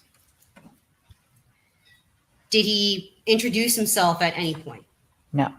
Objection relevance. Oh, Did you find that rude? Objection relevance. sustain. What was his tone? Very angry. Now, how long had you been standing with Amie, engaging in small talk, when the defendant walked up to the both of you? It was very short. It was around 2 to 3 minutes. When you saw the defendant approach you and Amie and heard the statement, funny seeing you here, did you get the impression that he knew her? Yes. In the 2 to 3 minutes that the defendant engaged in conversation with Amie, were you silent? Yes. So you weren't engaging in any conversation with them? No. Did it appear to you that the defendant was directing his statements directly at Amie during this time Yes. and nobody else? No. Were you able to hear what they were talking about? A little bit, but it was basically like, funny seeing you here. Basically called her a hypocrite and did not know why she was there. It kind of seemed like that she never approved of the adult industry or didn't know why. He didn't know why she was there, basically. So initially you had said that when he walked up to Amie, the defendant, that he appeared angry. Mm-hmm. I'm sorry, you have to Yes, answer. sorry. Yes. As this conversation continued for the 2 to 3 minutes, would you say his tone was still angry? Yes. You said he called her a hypocrite. Did he curse at her at any time during that 2 to 3 minutes? Yes. Could you describe any words or recall any curse words that he used at Amie during this time? Something along the lines of, you fucking ruined my life. And could you tell me the volume at which he was speaking? It was pretty loud and everybody kind of started looking over and she seemed embarrassed. So she tried to calm him down and kind of take the conversation elsewhere so people weren't staring at her. How close were you standing to them? Very close. So it was loud enough for you to hear? Of course. But you said you noticed, you were able to actually observe other people in that area looking at them? Yes, we were in a line for the red carpet. Now you said that Amie was trying to calm him down. Can you explain to us what it is that you mean when you say Amie was actually trying to calm him down? Objection, speculations. Ooh. I felt like she was embarrassed that everybody was staring. So she was just trying to calm him down to not be so loud. And that's when she kind of removed herself from the line to go and kind of be somewhere a little bit more private. And just to be more specific, was she trying to calm him down with his words? With her words? Yes. Objection, speculation. Well, she said it appeared. It didn't say that she was conclusively doing that. But it appeared to this witness that Ms. Harwick was trying to calm the individual down. Now I know you said that the defendant's voice was loud. Is that correct? Yes. How was Amy's voice in response to the defendant? She seemed calm and was just trying to calm him down. Did she yell at him? No. Did she curse at him? No. Did she call him any names? No. Now, you said that at some point she tried to remove herself from that area. Yes. When she tried to remove herself, what do you mean by that? Like walk away? Yes, try to walk away. Did the defendant follow her? Yes. So about after 2 or 3 minutes of the defendant cursing at her and calling her names, at that point you saw the victim move away from that location. Yes. Now, could you tell us where they went from that point? Yes, it was not very far, but far enough that people weren't paying attention, and there was like a bathroom maybe 15, 20 feet away from the line. Now, I want to, before we get to what they were doing when they had walked away, we'd established during testimony that the defendant was loud. Now, at any point during that 2 to 3 minutes before they walked away, did his volume increase at all? Yes. So, despite Amie consistently trying to calm him down, his volume increased. Objection, restate the testimony. Overruled. Go ahead and finish your question. Objection, leading as well. What I haven't heard the end of the question. Ask your question. Sure. I actually had finished my question. Well, despite that, what was like? I didn't hear it all. Let's see. Sure. Hold on. I can repeat it, Your Honor. Then I can read it. Okay, so despite Amie consistently trying to calm him down, his volume increased. That was your question? Yeah. Did his volume increase? Okay, overruled. You can answer that. Yes. Now, you said that other people were looking at them as this conversation was taking place. I know you said Amie appeared to try to calm the defendant down. Did she have any other sort of reaction to the defendant confronting her, aside from just trying to calm him down? I felt like she seemed a little embarrassed, so she just kept trying to calm him down, but it seemed like he was getting more upset by the fact that she was trying to calm him down. Okay, that part of speculation, that last part would be stricken. The embarrassed portion remains, Your Honor? Yes. Thank you. Now, who walked away first? Was it Amie and then the defendant followed, or was it kind of like a collective walking away? I believe Amie tried walking away and he followed her. Now, you stated that where they went to was about 15 feet away near the bathroom area. Is that right? Yes. Could you still see them from where you were standing near the red carpet? Yes. Could you hear them? No. Despite not being able to hear what they were saying, could you still tell what the defendant's demeanor was from that distance? What the demeanor appeared to be. Correct. Okay. It just seemed like they were arguing. So I want to be more specific about the defendant. Could you see his body language from where you were? Mm-hmm. Yes. Yes. Could you tell me what that body language was? Just his arms were kind of like up and just very like furious with the situation. So let the record reflect, Your Honor, that the witness raised both her left and right arms, moving around her hands in kind of a circular motion. So you demonstrated kind of this movement I just described for the record. Would you say he was moving his arms erratically? Yes. Sustained. All right. Could you describe what other body movements he was doing while he was speaking with Amie from that distance? It just kind of seemed like his arms were like kind of going up very angrily and was just very upset. Objection, false speculation. Overruled. This would appear to her based on his body language. Now, I know you had met Amie for the first time that night.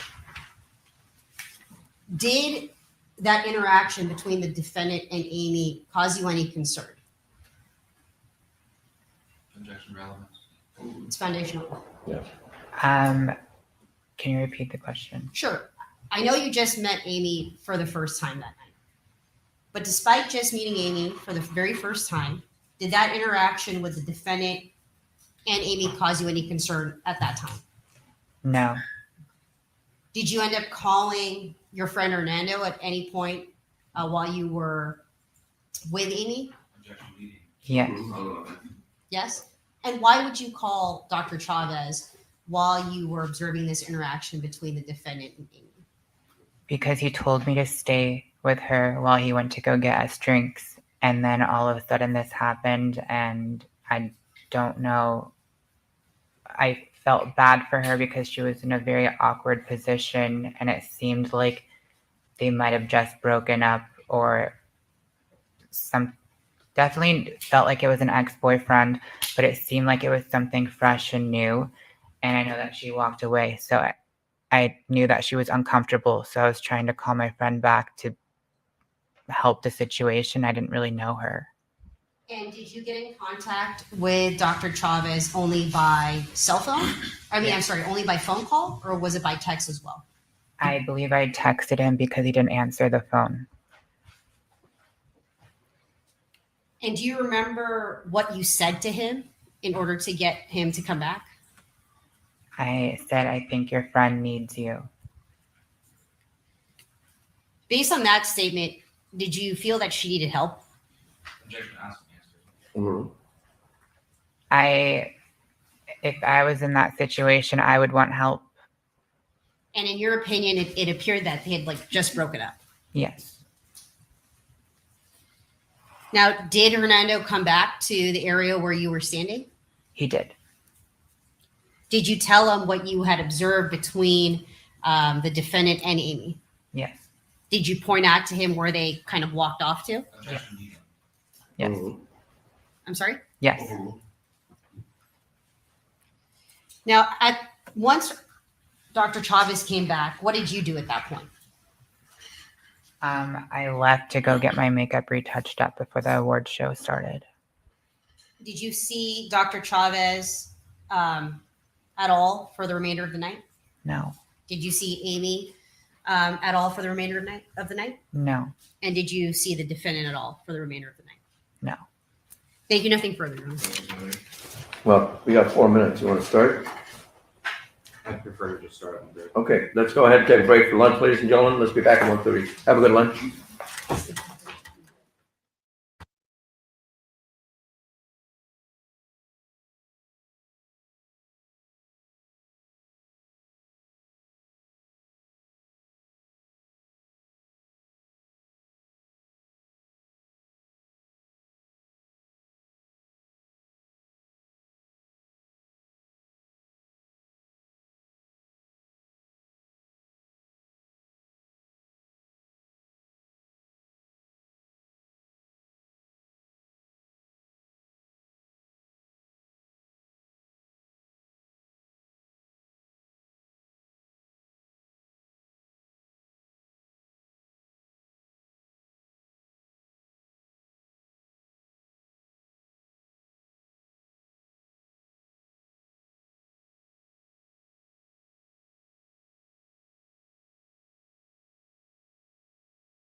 Or something like that.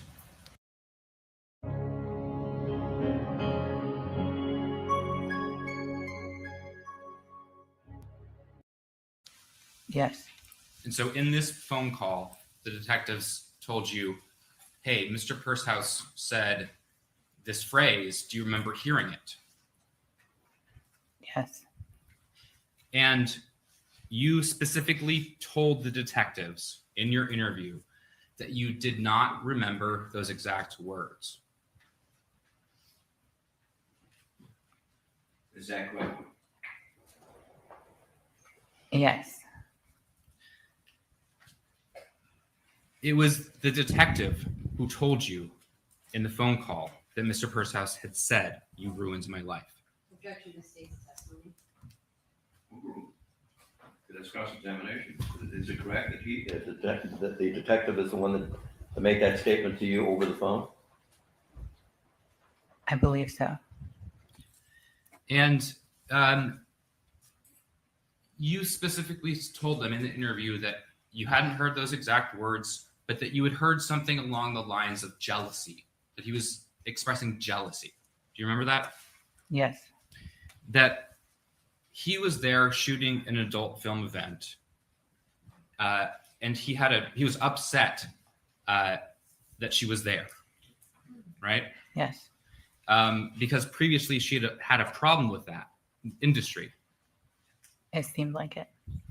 and so now she's here, and so that was the reason that he was explaining to Ms. Harwick why he was upset. Technically for speculation. This is sting. You don't have to.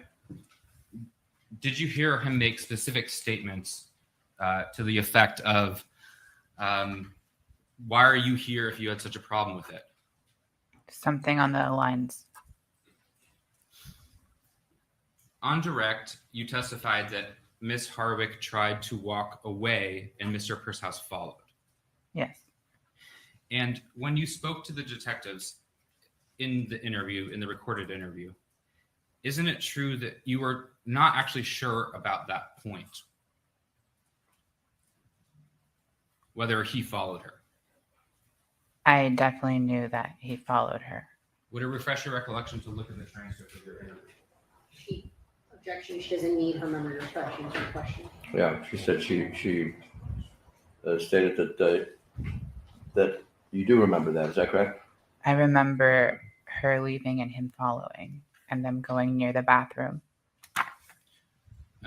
Looking at page 10, line 26 of the transcript, isn't it true that you said, and I quote, "I think they just, well, she walked away, and I think he followed. I'm not sure." Objection is taken confrontation. Well, overruled. Isn't it true that that is what you told the detectives during your interview on the 28th of October, 2021? I definitely saw them walk away, and they went near the bathroom. Objection, non-responsive. That's your answer. The question is, did you say to the detectives during your interview that she walked away and I think he followed? I'm not sure. Objection, he just asked the same question. We're correct, and she's answered it. Well, That's the way she answered it. Are you disagreeing that you make that statement to the officers? I'm sorry? Do you disagree with what he just stated? Did you make that statement to the detectives that interviewed you? Repeat the statement. And then I think they just, well, she walked away and I think he followed. I'm not sure. I know for sure that he followed her. Okay, so that's not inconsistent. You followed her. The question relates to her statement to the detectives. Right. So did you make that statement to the detectives that you followed her? I thought I did. Okay.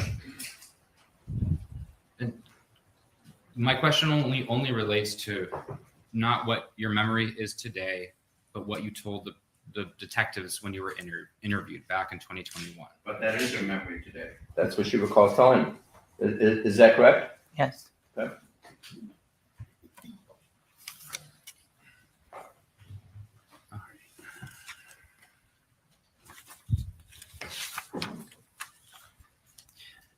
So I just want to make sure I understand the timeline. You are with Mr. Chavez and Ms. Harwick online to get to the red carpet, right? In line, yes. Thank you. And the specific reason that the line exists is to take pictures on the red carpet, right? Yes. And Mr. Chavez leaves to get drinks, right? Yes. And how much time passes between Mr. Chavez leaving and Mr. Purshouse approaching? Within 3 minutes or so. And then there's the 2 to 3 minute interaction between Mr. Purshouse and Ms. Harwick. Something like that. Me and her were just having very, very small talk. I just met her. I And he mean, came once up. Mr. Purshouse arrives, then the interaction between the two of them before they leave the line is about 2 to 3 minutes. Very, very fast. Couple minutes. And you hear some of the things that were said, but not everything. Correct. You were looking at your phone. I was just in line. I wasn't necessarily looking at my phone. The only time I really looked at my phone was when I was trying to contact Hernando. When Mr. Chavez does walk back up to the line, Ms. Harwick and Mr. Purshouse weren't there anymore, right? Correct. They'd already left. Yes. And so the part of the conversation and the phrase that you have testified to that you heard, Mr. Chavez was not there when you heard that phrase. He was not there when he heard the phrase. You told Mr. Chavez the general area they had gone, Yes. and he stayed with you in line. I already finished the red carpet, so I no longer needed to be in line. I was just standing there with her to keep her company while he went to go get us drinks. Right, but I'm asking, when Mr. Chavez comes back and you tell him where Ms. Harwick and Mr. Purshouse went, Mhm. then Mr. Chavez stayed with you. And No. No. Specifically, when Mr. Chavez returned from the bar, you didn't like run over towards him as he was coming to you, did you? No.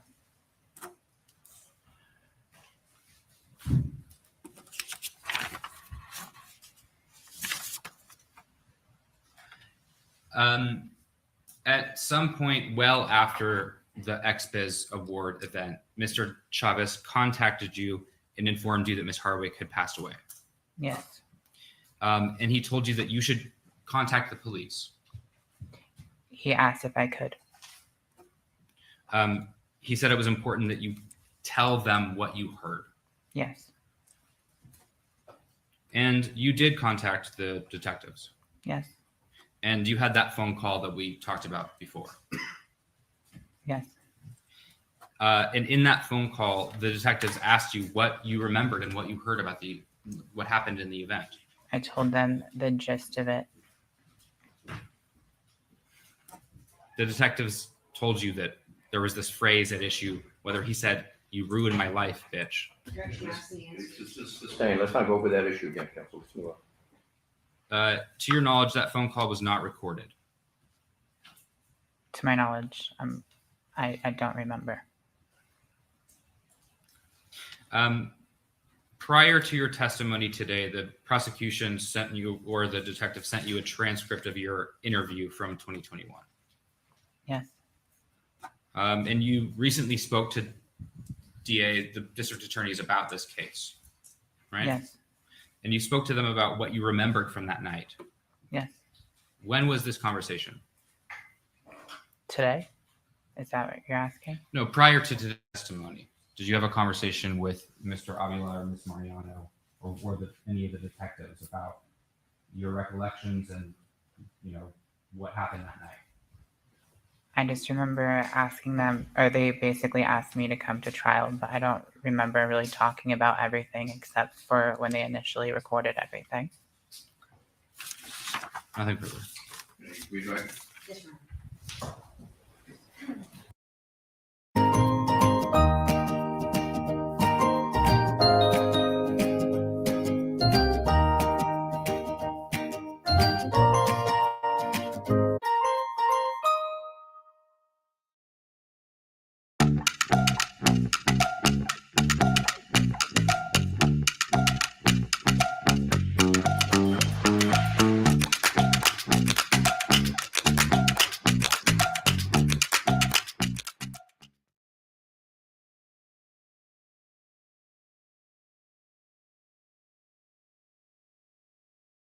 Ms. Jameson, you were asked several questions by Mr. Franzel about this phone call you had with detectives prior to coming in for an interview.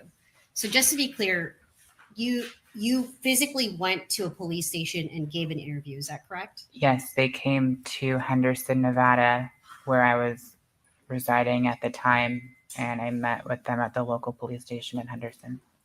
But prior to physically meeting with law enforcement, you actually had a phone call with a detective, is that correct?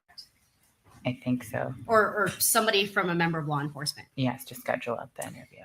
And was that an interview or some sort of logistical phone call? logistics. Was that to set up this meeting in Henderson to take a statement from you? Yes, because I believe they were all in Los Angeles, and I told them that I was living in Henderson, so they said they would come up to me. Would it be fair to say that your recollection of the night and what you told detectives is captured in your interview at the police station in Nevada? Yes. And prior to today, you had an opportunity to actually listen and watch that interview. Is that correct? I listened to it. I didn't watch it. I'm sorry. You actually listened to it, the I audio of listened that. to it. Correct. Now, when Mr. Franzel, that's defense counsel over here, asked you some questions, he asked you about this statement that you heard the defendant say something to the effect of "You ruined my life." Do you recall that? Yes. We talked about it on direct examination as well. Yes. Now, I think the gist of the question, and you appeared confused, so I'm going to ask you again.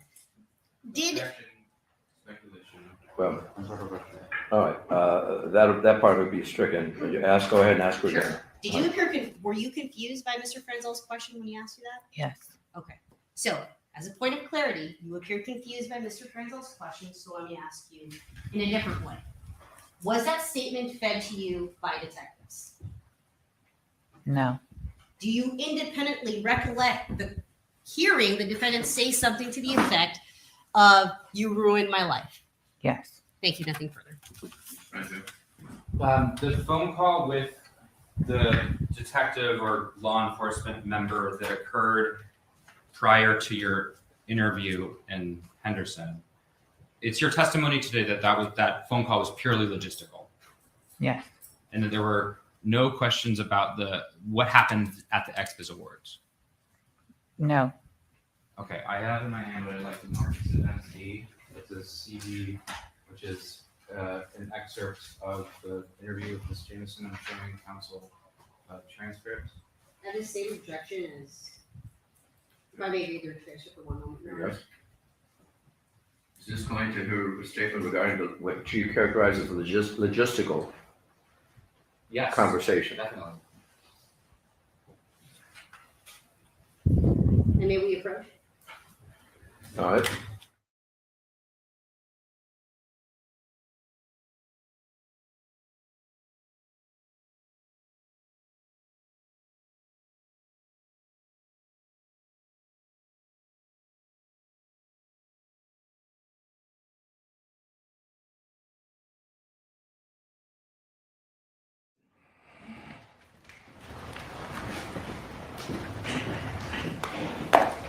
All right, counsel.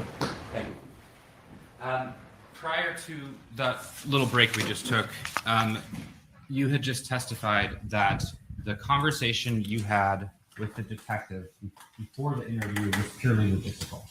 Yes. What do you mean by logistical?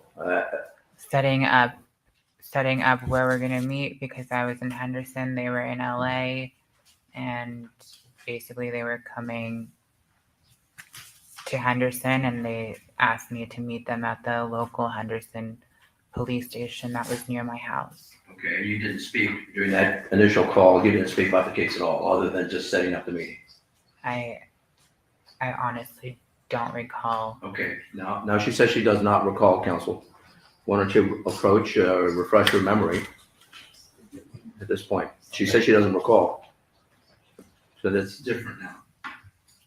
Okay. Do you have a transcript? I have the actual interview that I'd like to play for her with headphones on. Well, Refresh your recollection. show her the transcript I will. first. Yeah, show her the transcript. I'm just saying she doesn't remember. And I'm going to refresh her recollection. Would it refresh your recollection to listen to the interview? You can do it either way. I can read it. Right. Oh, she said she can read it. She said she could read it. All My right. question, okay, Your Honor, may I please cross-examine this witness? You are. I know that the prosecution is playing an ample role here. Wow. So All right. would it refresh- He's free to recollect, have a witness's recollection refreshed by any means. And if you're going to play that excerpt, then go ahead. All right. Give her the transcript to follow along, if you would. If I may just have a brief moment. Yes.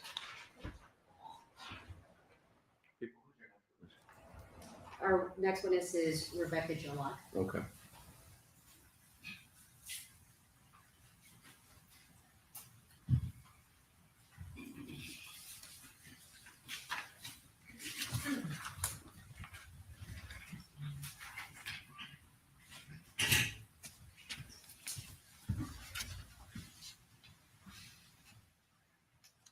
May I place this here? All right.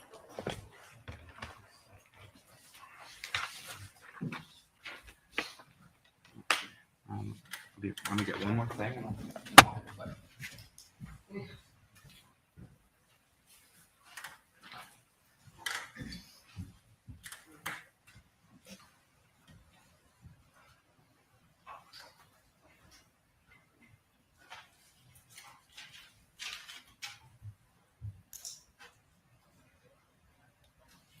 volume good?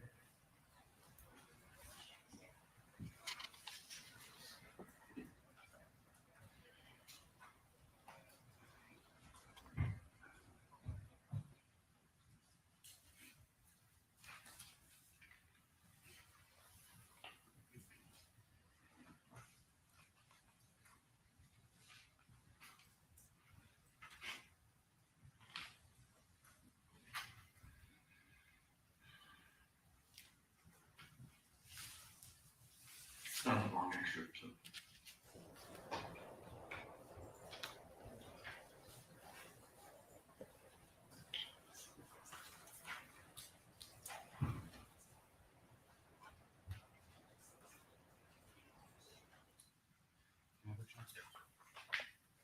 Did that refresh your recollection? A little bit, but it was honestly a long time ago, so I don't really remember too much. You still don't remember too much, you said? I don't really remember that initial phone call. Okay. Having just listened to your own statement to the detectives about that phone call, doesn't refresh your recollection about what was said in that phone call? They got the entire Hold phone on. call? Well, based on what he played to her, Based on what I played. but just what he played to her. And you're- That what you played, that was me in Henderson talking. That wasn't the initial phone call, so I don't really remember the phone call. So that was not the initial phone call you received? No, that what he played for me, that's me in Henderson at the police department. Okay. Okay, so when you were being interviewed by the detectives, you told the detectives, hey, that phone call that we had, in that phone call, you asked me if he said you ruined my life, bitch. Objection asked me. Well, no, This it's, is the time that I understand. He's setting a foundation. Is that correct? Yes. Okay. Is what counsel stated correct? Repeat it if you would. In the October interview with the detectives in Henderson, you told them, hey, when you called me and we had a phone call, you asked me, did Mr. Firsthouse say you ruined my life, bitch? Do you remember that? Yes. And you told the detectives that you don't remember those exact words. It was something on the lines of you ruined my life, bitch. It might have not been those exact words, but he was just mad at her because he was basically calling her a hypocrite why she was there when he didn't really accept that, or when she didn't really accept So you're that. saying something along the lines of, is that correct? Yes. Okay. All I'm asking about is what you said in that interview to the detectives. Right, but she said she can't recall. It was something along the lines of what you stated. I know, but Your Honor, Mr. Frenzel is Let- asking the same question. I understand. And he's getting the same answer. Yes, And just and because he doesn't like the answer. doesn't counsel, mean no he gets speaking to objections. No, I don't want to hear any editorial with respect to that. Okay, that's it. She stated something along the lines of what you stated to her, and it remains, and the record remains as such. All right, thank you, nothing further. anything? Do you, as you sit here today and testify, independently recall the defendant saying something along those lines of you ruined my life to Amie Harwick at the ex-biz reports? Yes. Thank you. Anything based on that question? No. Okay, ma'am, you may step down. Thank you very much. Can she be subject to recall? Yes, make it available if you would. Well, she's out of state. Yes, it's up to. Okay, so They would if have- you, yeah, if you want. We could make it available, but they would have to they have to take care of the logistics. That's fine. Okay, fine. Make her available and they'll take care of the logistics if they need her. All right, next witness, if you would. The people call Ms. Gillot, Rebecca Gillot. Okay,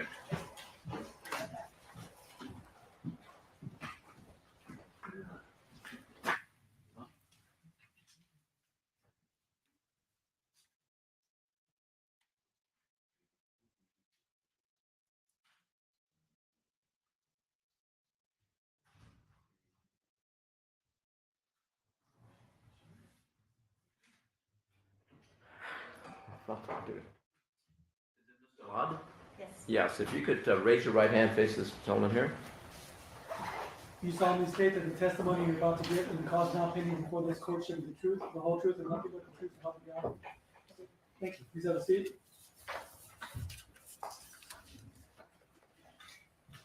Mr. Lodge, as I've advised other witnesses, if you would lean into the microphone when you speak so to make sure that all the jurors can hear you, okay? Okay. All right, go ahead. Please state and spell both your first and last name. Rebecca Jalad, REVECKA JALLAD. Ms. Mariano. Thank you, Your Honor. And how do you know Amie Harwick? We became close friends through working together, modeling, photo shoots, things like that. When would you say, approximately, you don't need to give me an exact date, of when you guys met? Wow.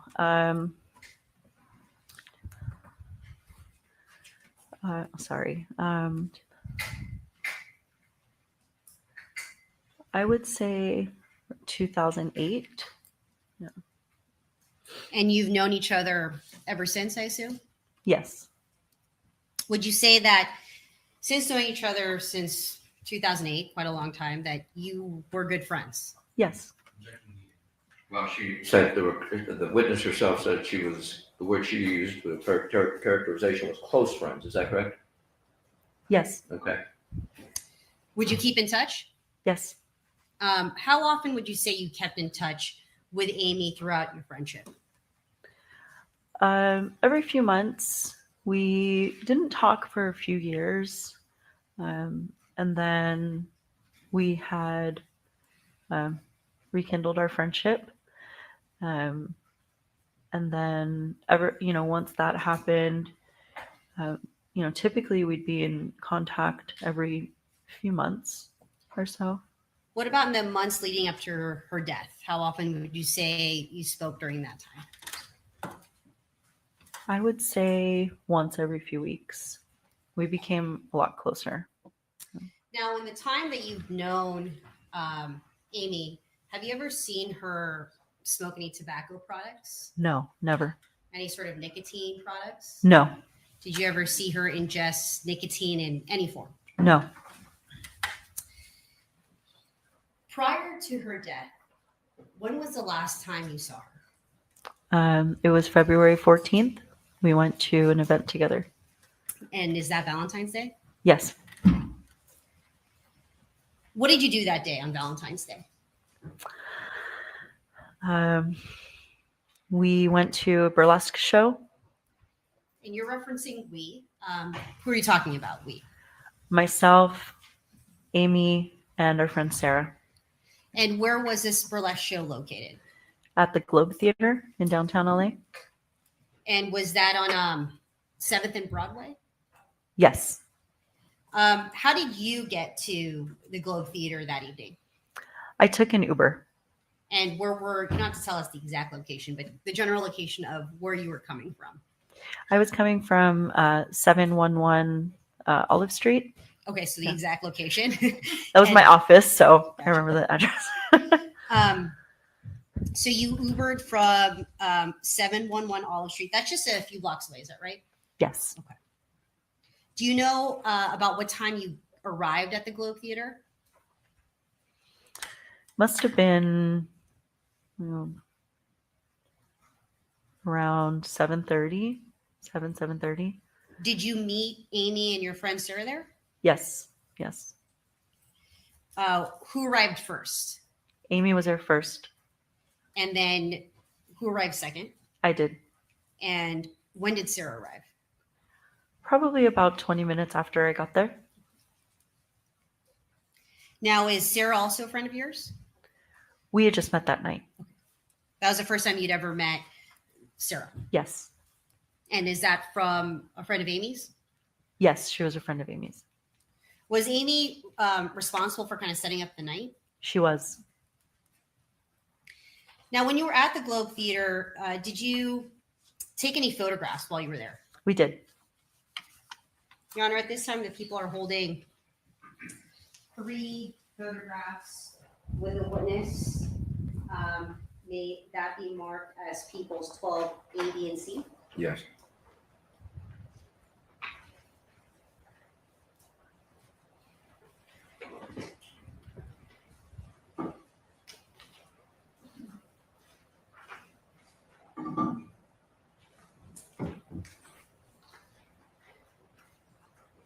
Michelle, I'm showing you what's been marked as people's 12A. Do you recognize this photograph? Yes. Is this a photograph that was taken of you while at the Globe Theater? Yes.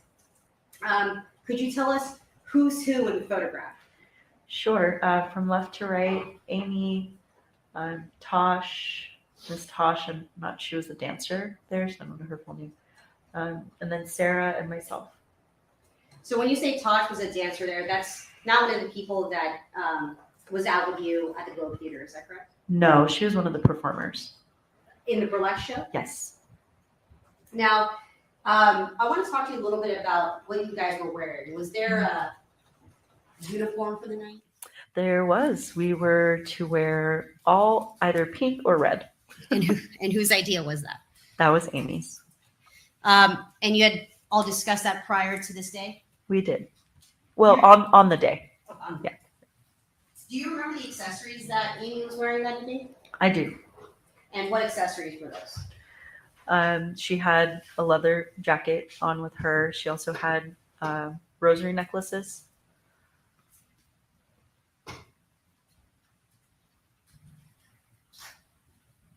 I'm zooming in on a photograph here of people's 12A, and I'm pointing to what appears to be a necklace, or two necklaces. Are those the necklaces that you're referring to Amie having worn that night? Yes. Now, did you take additional photos at the Globe Theater, aside from the one I'm showing you here? We did? Yes. I'm showing you what's been marked as people's 12B. Is this the photograph that was also taken there? Yes. And could you point out who's who in this photograph? I'm to the right and Amy's to the left. Sorry. You said you're to the right and Amy's to the left? I'm sorry. I'm on the left and Amy's on the right. You're to the left and Amy's to the left. If you need a moment, just let me know. We can pause. Do you have tissues up there? Yes, there is. Yeah, it's right behind the screen. Just reach behind the screen right there. Yeah, there you go. Right. Your hands right there. Oh, There you go. sorry. That's okay. There's not much room up there. I'm going to show you one more photo, Michelle. People's 12C. Do you recognize that photo? Yes. Is that another photo that was taken that evening? Yes. And could you tell us who's in the photo? Myself to the left and Amy to the right. Now, how long do you recall was the burlesque show? It finished around 9:30, so like an hour and a half, maybe 2 hours. Now, did you decide to go somewhere after the Globe Theater? Yes. So what time would you say you actually left? Between 9:45 and 10 p.m. And where did you go? We first went to my office at 711 Olive Street. And then we went to the Nomad Hotel, which was across the street. What's the Nomad? It is a hotel / eatery. They have food, drinks. Gotcha. And it is a hotel. Did all of you go there? Yes, we did. So that was Sarah, Amie, and yourself? Yes. Could you kind of tell us logistically how that took place? Yeah, so Sarah and I had both Ubered there. So Amie drove us back. What do you mean Amie drove you back? We went in her car. Oh, I'm sorry. And we drove to my office. And yeah. So just to be clear, so that I'm not confused, Sarah drove both yourself and Sarah in her car back to your office located at 711 Olive Street. Yes. And that's located across the street from the Nomad? Yes. Where did Amie park? In the down under garage of my building. I had parking there, so. Is that where you had also parked earlier in the evening? Yes, my car was there. And why did you decide to drive back with Amie and have her park there? She'd taken her car, and it's safer. You know, my building is safe and secure parking. Gotcha. So, and we knew we wanted to go to the Nomad, and I said, "Well, my business is right there, so let's just go park. It's a gated parking, so." What time would you say after leaving the Globe Theater did you arrive at the Nomad? Probably around 10:30. Wasn't, yeah. What did you guys do once you were there? We talked. We had something to eat. Amie had tea. And when you say you laugh when you say Amie had tea, why did you laugh? Because she loves tea. Okay. And you said you and Sarah had some drinks. Is that right? Yeah, not alcoholic, just yeah, because we were ending the night, and so. Yeah. About how long would you say you stayed at the Nomad with Amie and Sarah? We left around midnight. Yeah. And when you say 12, we, did all three of you leave at the same time? Yes, we did. Where did you each go from there? Let's start with Sarah. Sarah took an Uber to where her car was parked, and Amie and I walked back to my office. Did you go straight home from there? No. What did you guys do once you and Amie walked back to your office? We went up to my actual office. She wanted to see it, and I had just gotten a puppy, and she just wanted to see the puppy. And so we just went up there, and we were just talking for a moment. I had to gather my things. I didn't want her going to the garage by herself, and so we went back down together. How much time would you say you spent in your office playing with your new puppy? And Not much time, maybe 10 minutes, because we just both wanted to get home. It's late. And you said that you had both walked down to the garage together? Yes. And we're talking about the parking garage? Yes. What happened once you got down to the parking garage? We talked for a few minutes by our car, and then we both got in our cars and went to the freeway together, and I followed her on the freeway, and then, we went our separate ways. And what time would you say that was when you finally, got into your cars and drove out of the parking garage? Well, it doesn't take very long to get home. Must have been 12:30. It was a pretty, maybe 20 minutes or so. We went up and came down, and then we left. And where did you go from your office? I went to my house. And how long you said it takes you? Did you say 20 minutes to get home? Or so, yeah. I got home at 1 a.m. Now, did you hear from Amie at any point after parting at the garage to arriving at your house? Yes. And how did you hear from her? As soon as I was pulling into my garage at my home, she texted me and asked me to send her pictures. Your Honor, at this time, the people are holding 2 pages of screenshots of text messages. May that be marked as people's 13A and 13B? Yes.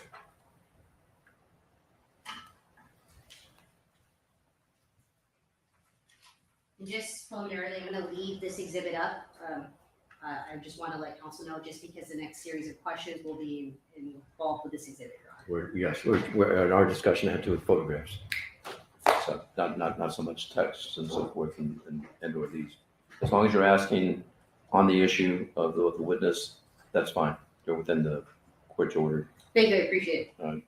So you said that you received a text message from Amie at what time? It was 1:02.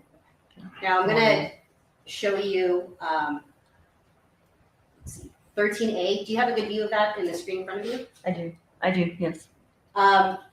Now, do you recognize this to be your phone, based on these text messages? Yes, with my phone. Showing you the initial text message here, send me the selfies we took. Is that a text message from you or? That's from Amie. That's from Amie. Yes, And do you see the timestamp right above there? I do. Okay. And what's the timestamp? 1:01 a.m. And that is a text message you received from Amie? Yes, Now there's a second text message in blue saying okay, yes, and with a timestamp of 1:02 a.m. yes, Is that your response to Amy's text message? yes, And you said that's what time you came home? yes, because I distinctly remember as soon as I pulled into my garage, I got the message. I was in my car and I responded before I even went into my house. So upon seeing that text message, you immediately responded. Yes, Now, and these are the photographs that we see on the screen that I showed you earlier, is that correct? yes, I'm going to show you People's 13B. These are the other photographs that we talked about on the direct examination in People's 12. Is that correct? yes, There is a timestamp on the right side here of 1:07 a.m. Are those text messages that you had sent between the times of 1:02 and 1:07? I sent them all at once, and it looks like some of them just got delivered a little later.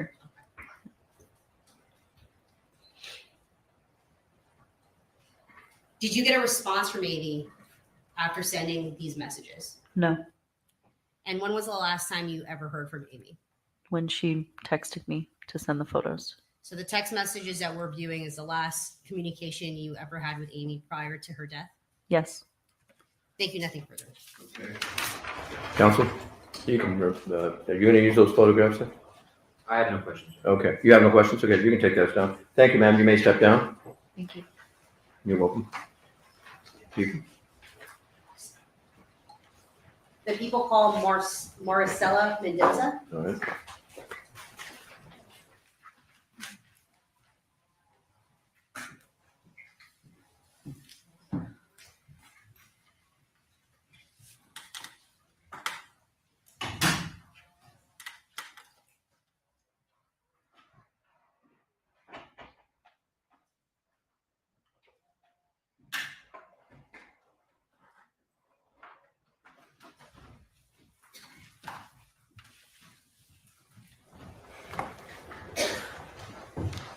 All right, ma'am, if you could face my clerk, please.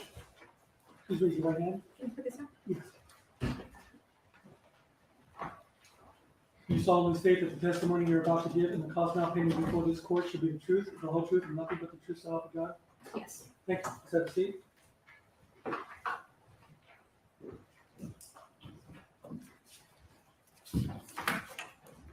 Please state and spell both your first and last name. Maricela Mendoza, Maricela Mendoza. All right, counsel. Thank you. Do you know Amie Harwick?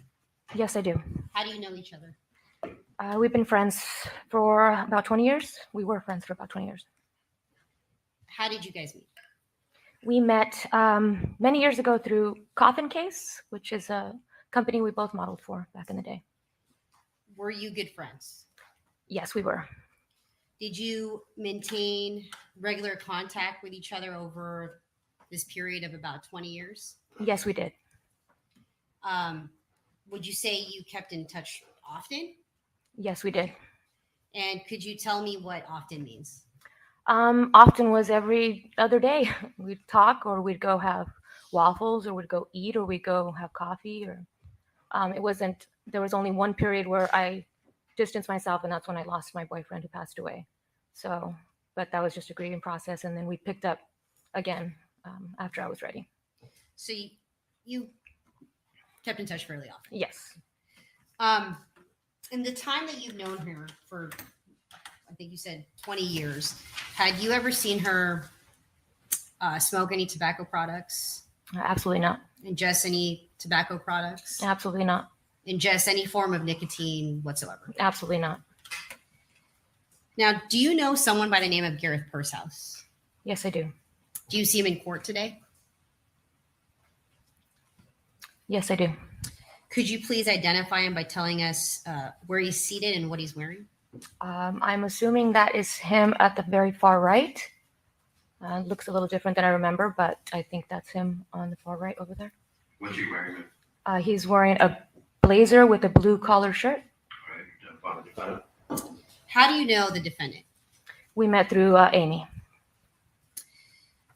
Could you tell me about when you first met the defendant? Objection relevance. Sustained. I think, Your Honor, we'll go to, it's foundational. All right, I'll give you some leeway with respect to that. When did you first meet the defendant? I'm not too certain if it was around 2009 or 2010. And was the defendant and Amie dating at the time that you met him? Hold on. Yes. And seeing that they were dating, did you spend time with the both of them? Yes, I did. At the time that you were hanging out with Amie and the defendant at the same time, did you know what he did for a living? Objection relevance. I believe it's foundational as well. Your Honor. Let's move on. Now, when you were with hanging out with both the defendant and Amie, were you aware of how long they dated? Objection relevance. I'm not sure how long they were dating. I know that they had been off and on for a while. I tried to not be around them as much. Objection non-responsive. Okay, the answer will stand. Let's ask our next question if you would, please. Do you know if they were ever living together? Yes, they were. In fact, had you ever been to their shared residence while they were dating? Yes, many times. Objection relevance. That's to this on the question. The answer will stand that they were living together and that she'd been there. Okay. Were you pretty familiar with their relationship? Objection relevance. All right, sustained. Without getting into the details, would you describe their relationship as volatile? Objection. Let's approach it. You would.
All right, Council. Thank you. May I repeat the question? Yes. Without getting into details, would you describe their relationship as volatile? Yes. Well, that was the last question that was asked. You're objecting as leading, and the court's going to allow the answer to stand based on the court's order that we don't want to get into areas that the court thinks are relevant. If counsel understands where I'm going with this, go ahead. All right. Do you know around the time of when that relationship ended? I'd say it might have been late 2010, 2011, before 2012. Was it an amicable breakup? Objection foundation. Well, sustained. Let's see, lay a foundation with respect to that. You said that you were friends with Amie Harwick for 20 years. Did you remain friends with Amie during her relationship with the defendant? Yes. Did that include the time frame when Amie and the defendant broke up in the time frame that you gave around 2011? Yes. Did Amie confide in you regarding her relationship with the defendant? Yes. When she confided in you, did that include the time period in which her and the defendant broke up. Yes. Was her breakup with the defendant amicable? No. Did Amie stay in contact with the defendant after that breakup? Objection, hearsay, foundation, speculation. All right. Yeah, any more? Court will sustain it. Go ahead.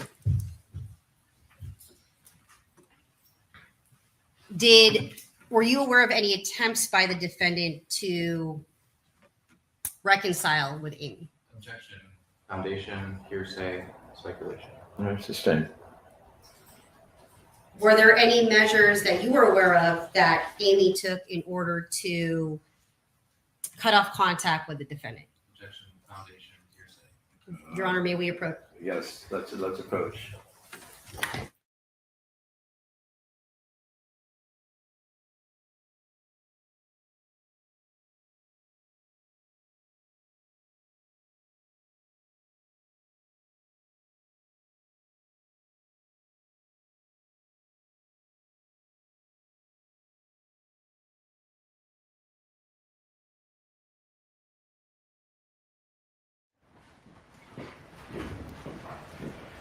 All right, Counsel.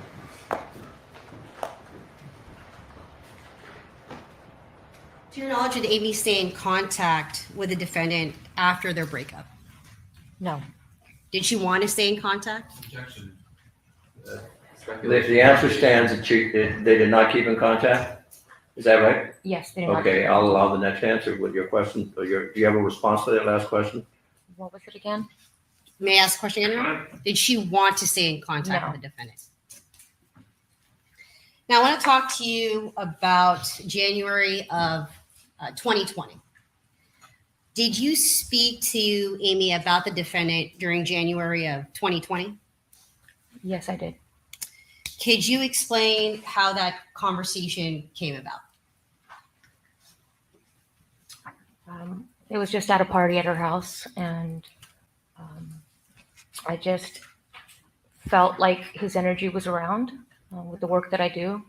Objection, foundation, speculation. All right, sustained. So you were at a party, and then I sustain your objection. So you were at a party, take it from there. Sure. That part of it will. We were at a party, and I asked about if she had spoken to him, and she said she hadn't spoken to him in years. And this was at a party at her house? Yes. And you had brought that up? Yeah. Objection, relevant. Overruled. It's foundational, I take it.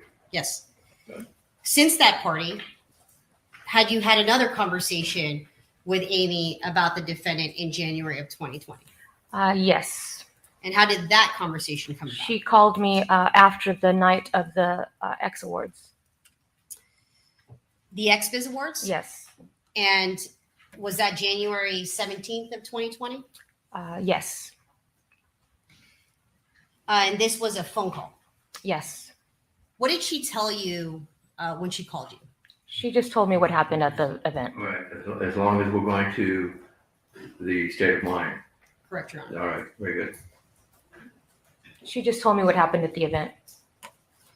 Did she tell you that she ran into the defendant? Objection, leading.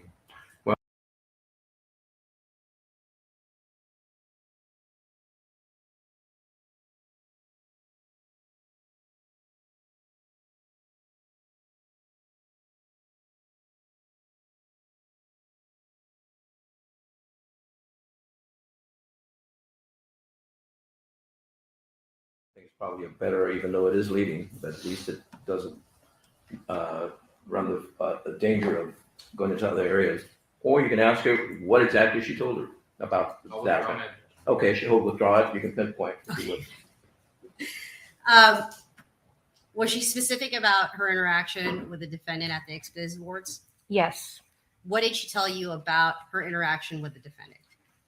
She just was, I mean, everybody has heard it already. He threw a tantrum at the show. Is that the word you used, Tim? Not a tantrum. He went crazy is what she said. Was she specific to you on the phone about who approached who? He approached her. She told you that? Yes. Did she describe to you on the phone what his demeanor was during this interaction? Erratic. Did she provide any instances of description, or did she provide description about his erratic behavior? That he was still stuck in the past.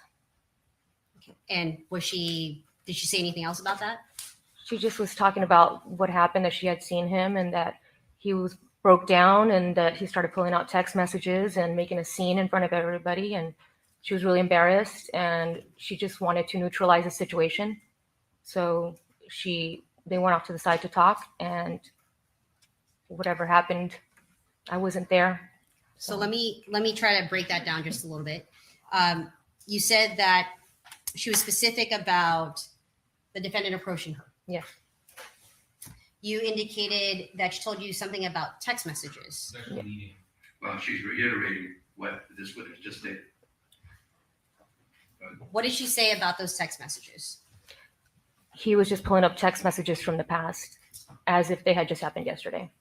And did she tell you what he did when he pulled up these text messages? That he was. This is far beyond the grounds of state of mind. Okay, unless it's going to that state of mind specifically, of course, I'm sustaining objection. So. Did he tell you what?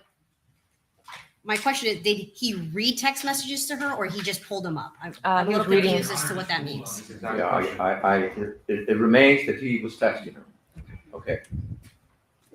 I think the question I had for the witness is to make it clear that they weren't text messages that were being sent at the time of the interaction, but from the past. That's yes, essentially the question. All right.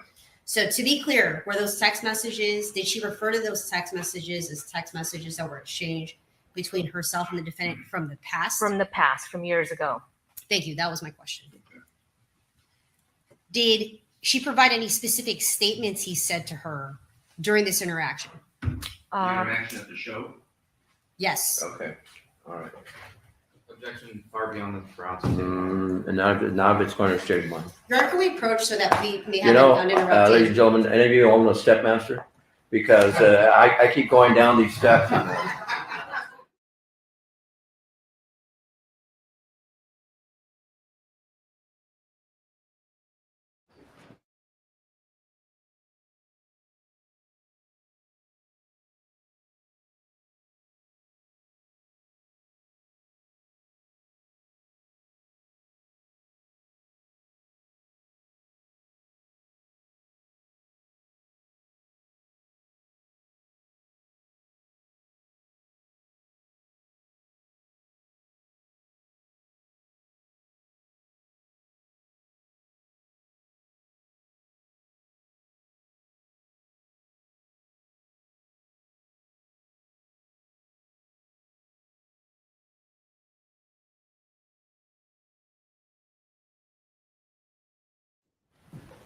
Okay.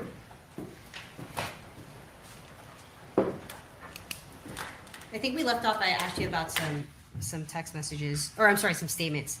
Did Amie tell you about specific statements he said to her during the interaction at the XBiz Awards? I don't recall the exact things that she said he was saying. Did she talk about his emotional state? Yes. And what was it that she told you about his emotional state? That he was erratic. Did she use any other sort of descriptors in regards to He was crying. He was very emotional. That he got on the floor. He was crying on the floor. That he got on the floor? Yeah.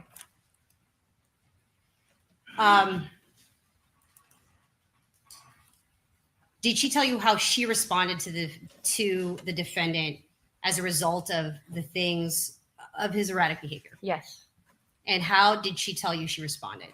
She was scared, but she also, is a therapist, so she wanted to diffuse the situation. Did she tell you how she tried to diffuse that situation? Just for some clarity. You stated she was scared. Is that something she said to you? Yes. Okay. All right. I'm sorry. No problem, Your Honor. Did she tell you what she did to try to diffuse the situation? She tried to talk him down, or talk him down the ladder, is what she said. Did she sound concerned for her personal safety when you spoke to her? Yes. And What was her tone of voice when she was speaking to you in regards to her personal safety? She was scared. She was, she didn't know what to do. She didn't know if he was going to come back. Objection non-responsive. Overall, is that what she told you? Yes. Now, I know this was a conversation over the phone, so you don't have like the benefit of Yeah. seeing someone when they speak. Could you tell by her tone of voice over the phone that she was scared? Yes. What was her tone of voice on the phone? Well, it frightened. She was talking really fast. She just didn't know what she was going to do. I had told her to go to the police. I had told her to beef up her security, if possible. Now, speaking of Objection narrative. Well, that part of the police and so forth is hearsay, so the court will sustain that part. Motion to strike. Sure. Speaking of security, did she talk to you about taking any sort of security measures as a result of this encounter with the defendant at the XBiz Awards? Yes. What did she say about that? That she was going to get her cameras ready and she was going to bring her roommate back to feel safer in her house. She had felt safe with the roommate there.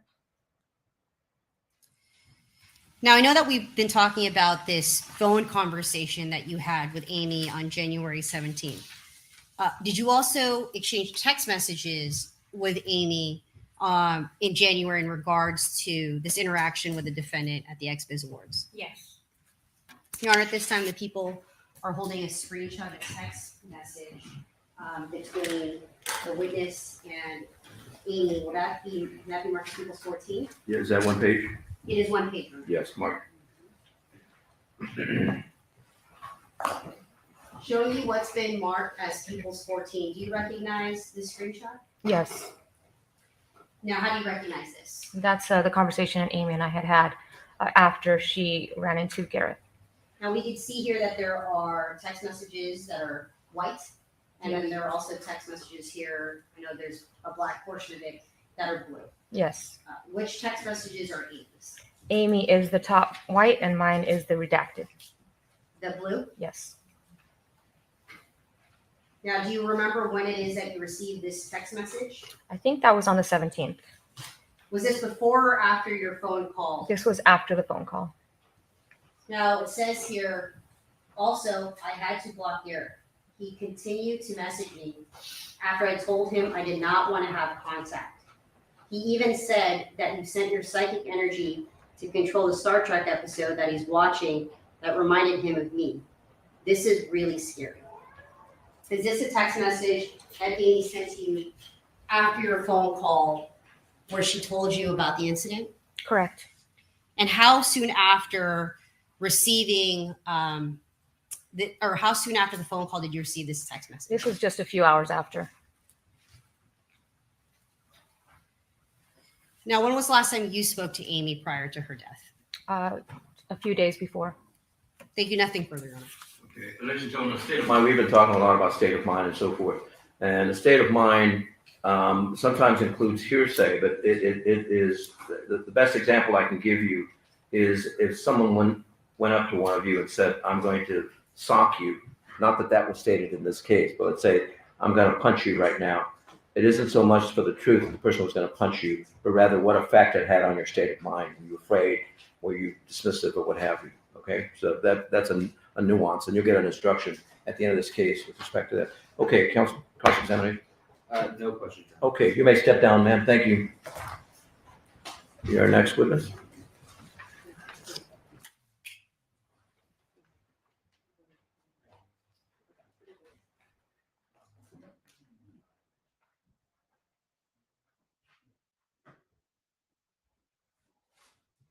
What's the next witness?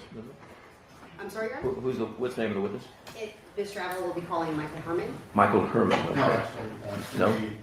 Sangueta Bolani. I'm sorry. Sangueta Easy Bolani. for you to say. Okay. You gotta say that fast. I know. How do you spell that last name? Balani. Okay.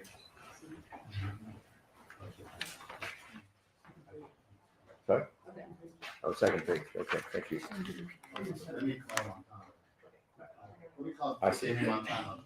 Oh, you're gonna call Montano? Is that Damien? Damien Montano. Okay.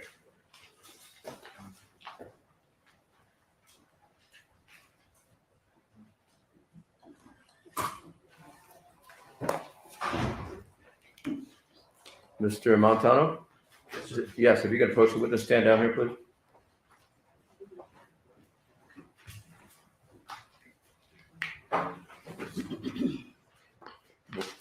Before you have a seat, if you can face this gentleman here. Please raise your right hand. Do you solemnly state that the testimony you're about to give and the cause now pending before this court should be the truth, the whole truth, and nothing but the truth so help you God? I do. Thank you. Please have a seat.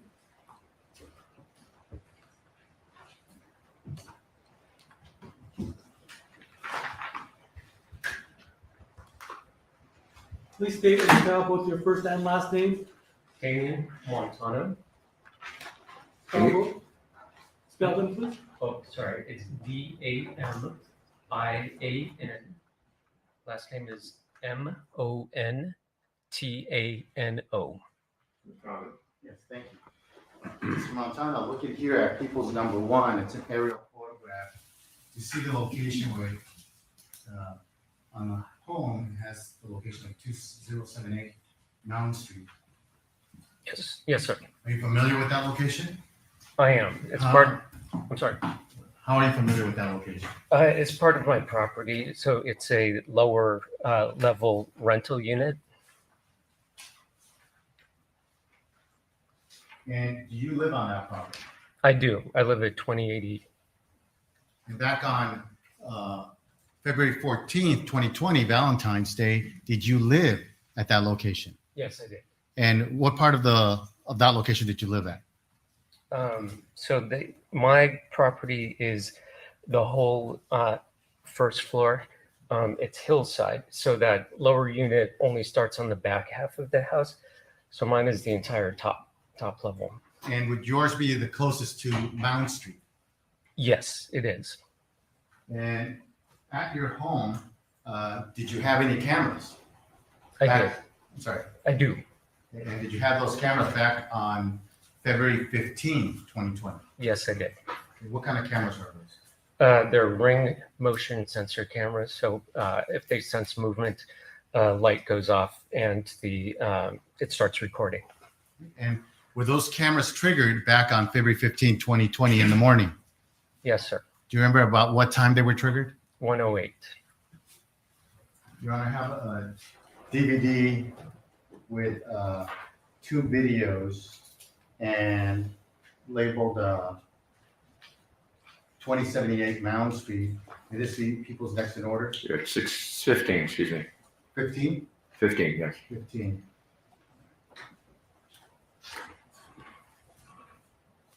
I should play the recording. Yes. Yes.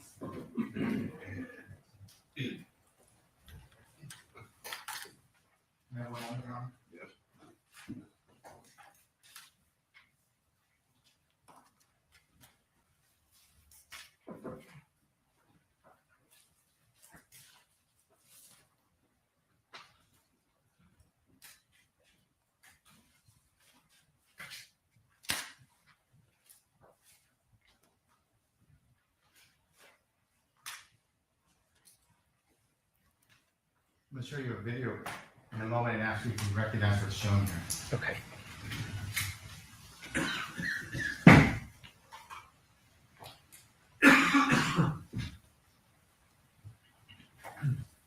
The first video clip is labeled 2080 Mound 1.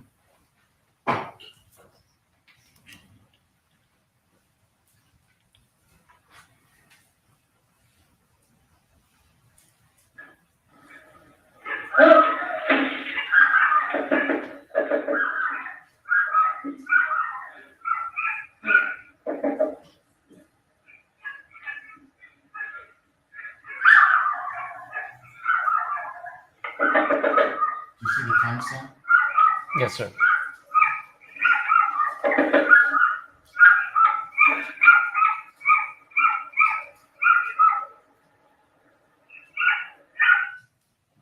What's the timestamp on that video? 108 and 12 seconds. And when you install these Ring camera were you aware whether the timestamp on them was accurate? Yes, How do you know that? because I've often checked to see what activity is going on. You can do a live feed. The live feed is always accurate, so every time I've checked it, it's been accurate. And did you recognize the individual that was on that video clip that we just played? No, I did not. That was why I didn't answer the door. Let me play the second. And your camera, for how many minutes it's set up to record someone if they set up the motion? I believe it's 30 seconds with a 5-second rest before it kicks on for 30 more seconds. I believe that's what it does. I'm going to show you a video labeled 2080 Mountain 2. This is another video of that same individual.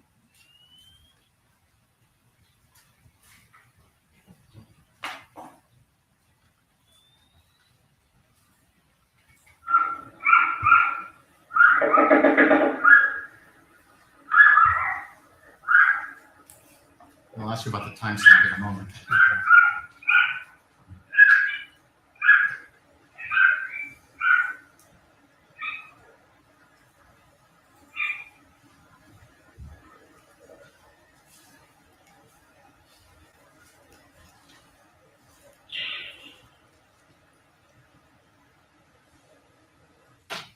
What was the timestamp on this second video? 108 and 49 seconds. And then you see the individual leave the location of your home and go across the street or something like that. Is that correct? That's correct. And did someone request for you to provide these ring videos? Yes. And who was that? Detective Tyler Adams, and then later Detective Carranza had requested them through Ring. I guess Ring has a system where police can request videos directly from Ring. So Ring contacts me and asks me if I give permission to share those, which I did. Okay. When you gave those ring videos to Detective Taylor, when was that? I believe it was on the 15th. So it was pretty shortly after the incident happened. So the same day, February 15, 2020. Mm-hmm. Is that a yes? Yes. Thank you. I have no further questions. Mr. Brandell or Mr. Silva? No questions. All right, so you may step in. Ladies and gentlemen, rather than call another witness right now, let's go ahead and take a break, 15 minutes if you would, please. Thank you.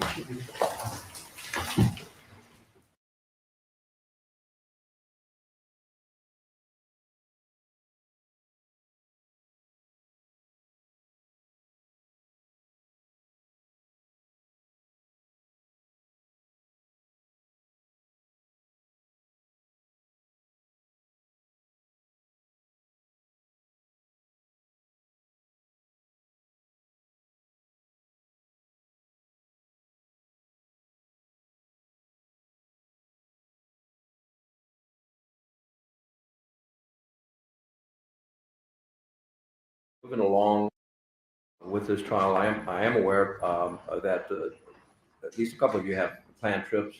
One to Italy, which is nice, and so forth. So we are moving along. Some good news is that this Friday we had scheduled, the attorneys had scheduled, there's going to be a witness who's going to come in to testify.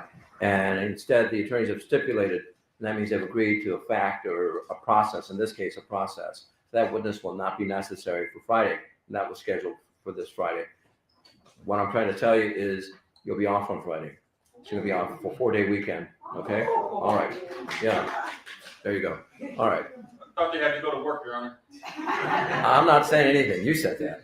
So in any event, okay, just so you're on par with us. All right, your next witness, if you would, please. Yes, people call Sangeeta Balani. Okay.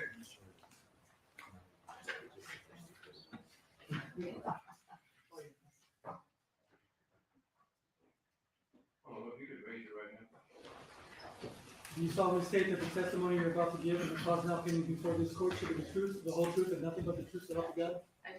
Thank you. Please have a seat.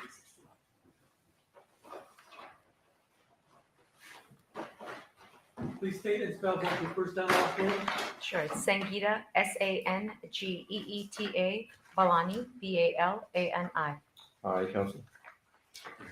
Can you please tell the jury what it is that you do for a living? I am a custodian of records for the Los Angeles Police Department And how long have you been doing that job? for about 7 years. Can you explain to the jury exactly what it is that you do in that job? When people call 911 and those records are required, we retrieve those recordings and the typed records as needed. Okay. And so does that include the audio recordings for the 911 calls? Yes, Does that include records documenting what time exactly the 911 call came in? yes, And in this case, were you asked to retrieve the 911 records related to a call that occurred back on February 15, 2020 at about 1:14 in the morning related to a roommate screaming for help? yes. Your Honor, I have in my hand a 3-page document. Page 1 has a title of affidavit with an affidavit from Sangeeta Balani, the witness. May this be marked people's next in order, people's number Here, 16. people's 16. And I'm going to mark each page A, B, and C. All right. All right, looking at page A of this exhibit, can you just briefly describe to the jury what is shown there? That's an affidavit signed by me saying that I'm the one that retrieved the records and I've done it to the best of my ability. Now, when you say retrieve the records, was there a request from someone to retrieve the records? Yes, from the detective. Looking at page 2 of this exhibit, can you tell us what is shown here? I'm sorry. Can you tell us what is shown here? Oh, that is the request that was by the detective, and it indicates the date, the incident number, and any information related to that particular incident, and that he wanted the printout and the CD, which is the 911 recording. And were you able to pull the audio recordings for the 911 call related to this incident and the log? Yes, Looking here at page C, the page with the title Incident Recall, has a name at the very top, Michael. What's that supposed to indicate? that is a person that was calling 911. And what did you document for the time of the first 911 call? The time indicates 01:14 hours. And how do we know that that time's correct? When you listen to the recording, it corresponds with the incident. It is when the call comes in, the operator's typing in the address and what exactly the person is reporting. According to that, the incident is generated and there's a timestamp that's created. And the timestamp that's created is based on what are you relying on to make sure it's accurate? What's that time based on? The time is correct. It's checked it's done a weekly check by the system monitor operators to make sure that it is on point. And here right next to 114, there's comments. Who types in those comments? The operator receiving the call. So the operator is making a summary of whatever she's being told by whoever's calling 911. Correct. And here the summary was PR, MW, and so on. Can you translate what's being said here on this now? Or what summary the 911 operator wrote? Sure. It says see the PR, which is person reporting, male white. He's wearing white shirt outside the location. That means he's standing outside. We'll direct to person reporting's roommate screaming for help, possible 242, which is battery involved. And now this information goes out to who? I'm sorry?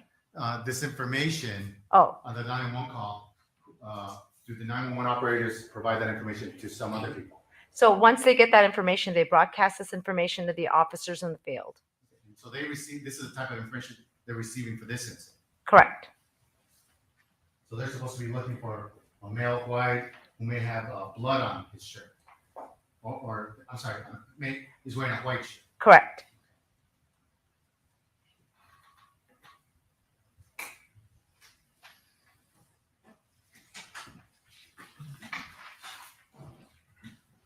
And then to provide the 911 calls related to this incident and the logs to the detectives that requested it. Correct.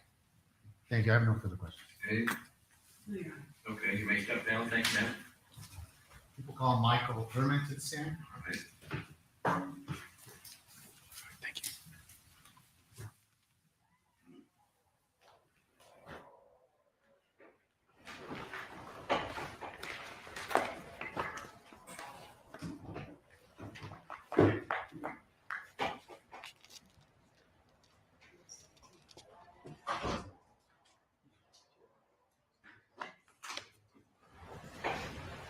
All right, Mr. Herman, if you would step down here, please. Raise your right hand. Do you solemnly state that the testimony you're about to give and the cause now pending before this court should be the truth, the whole truth, and nothing but the truth, so help you God? Please have a seat.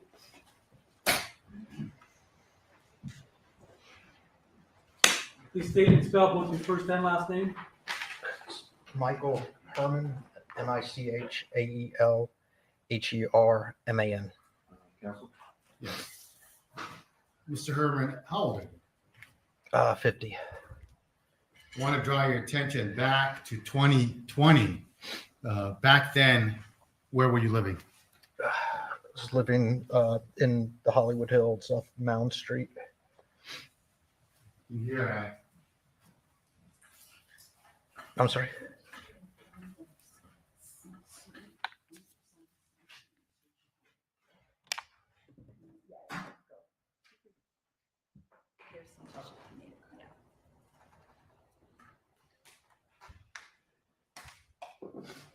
You ready? Yeah.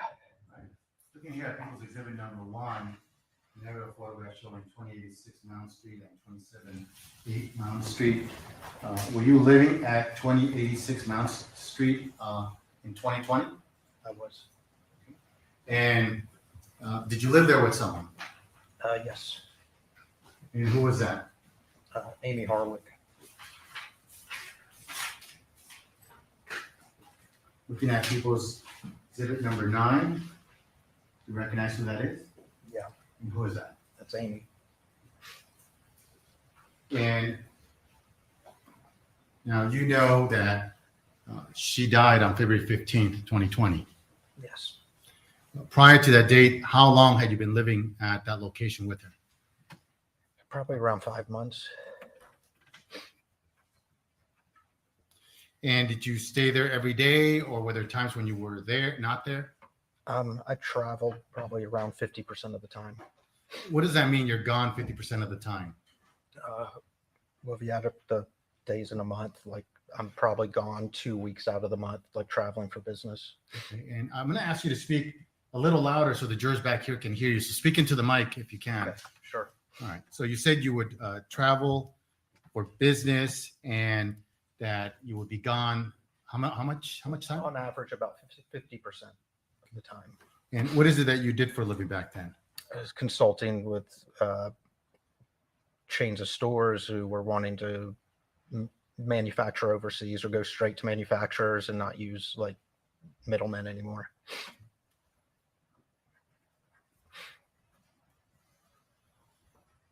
And prior to Amy's death, did she ever tell you whether anything was causing her concern? Yes. Okay, what did she tell you in that regard? She was really worried about an ex-boyfriend that she had a restraining order against. And did she tell you why she was concerned for this ex-boyfriend? Yeah. What did she tell you?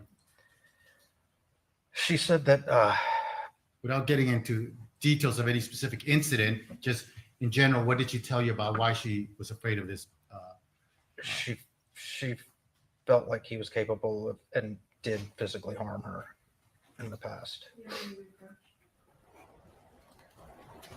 Whenever I can withdraw that answer and ask another question. Was that due to that question or something previously? All right.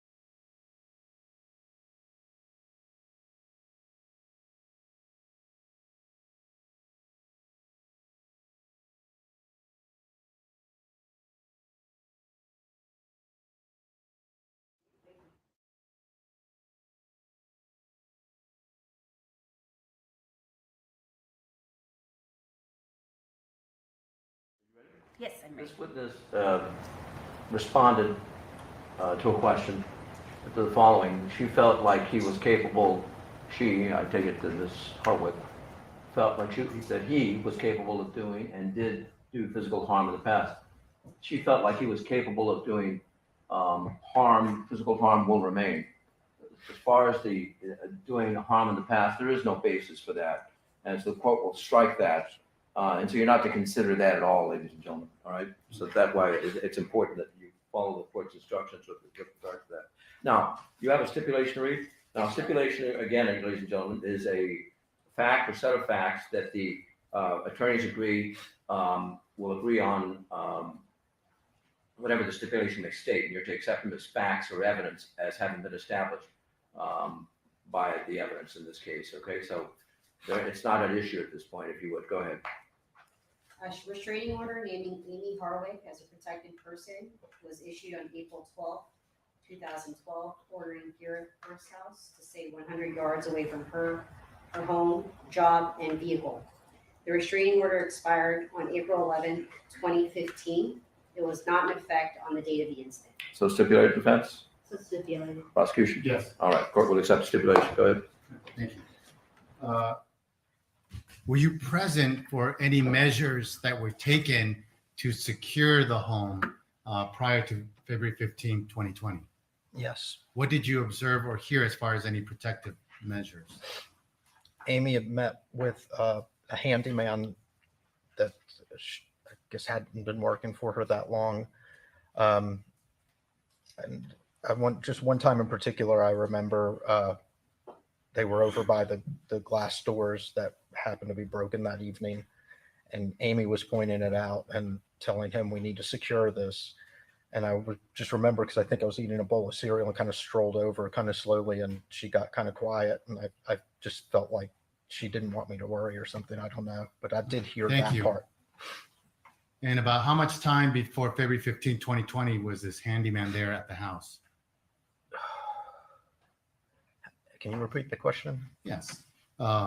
February 15, 2020 okay, is when Amie passed away. About how much time before that date was this handyman over at her house trying to secure these doors that you're describing? I don't know if he got to the doors or not. I just know that conversation. I know he also. Well, that's not what I'm asking. Okay, yeah, I don't know how. I don't know. Yeah, I'm trying to count it up. Like maybe 4 or 5, maybe times I've seen him over there. No, but I don't. how many days?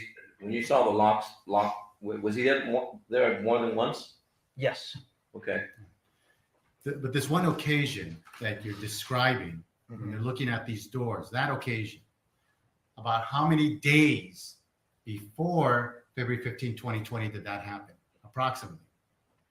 Or weeks? It was between a week or two.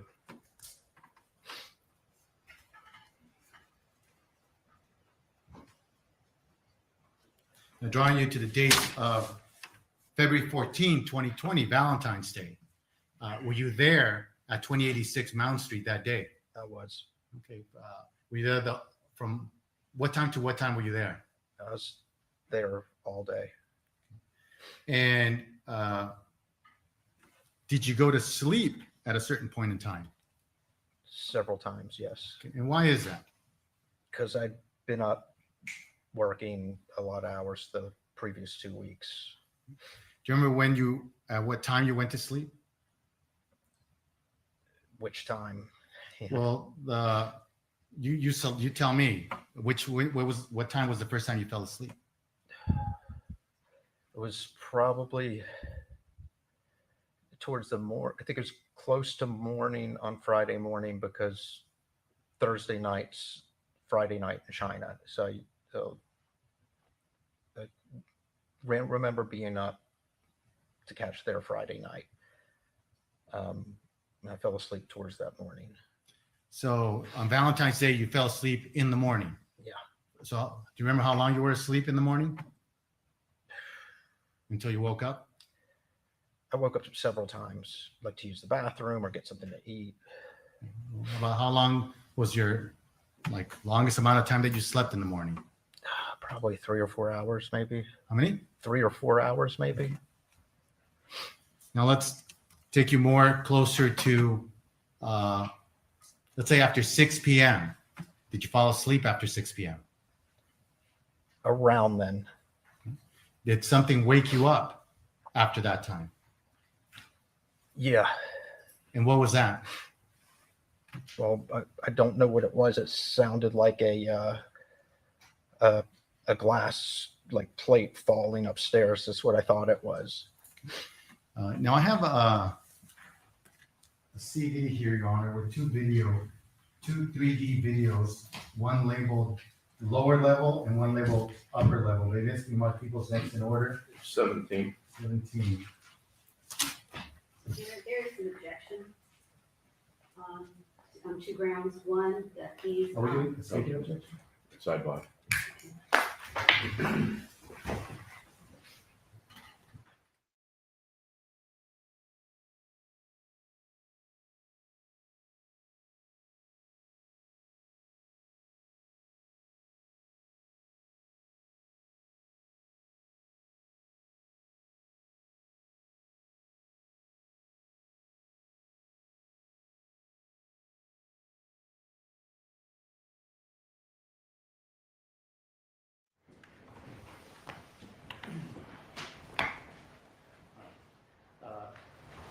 Now let's play the first video clip from People 17.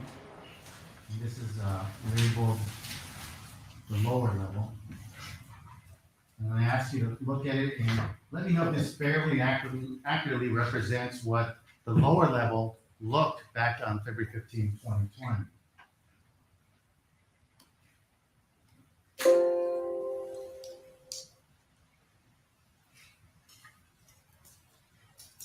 Wait until the video has played completely. Actually, let me pause it right here. Let's start this up again.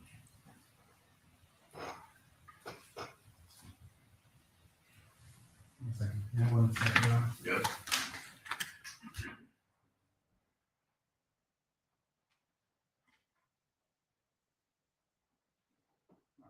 I'm going to pause it at about 1 second. Do you see the structure at this point? Yes. Okay, it appears that the roof has been taken off so you can see onto the third level. Yes. Does it show a second level here? Yes. Is it off to the left? You can see part of it? Yes, it's off to the left, next to the garage doors. And could you see part of the second level where you see the French doors that would lead into what? Into the, I guess, the main living room area. I don't want you to guess. I want you to, Yeah, depends what you call it, but yeah, I would call it a main living room area. I'm going to continue playing it.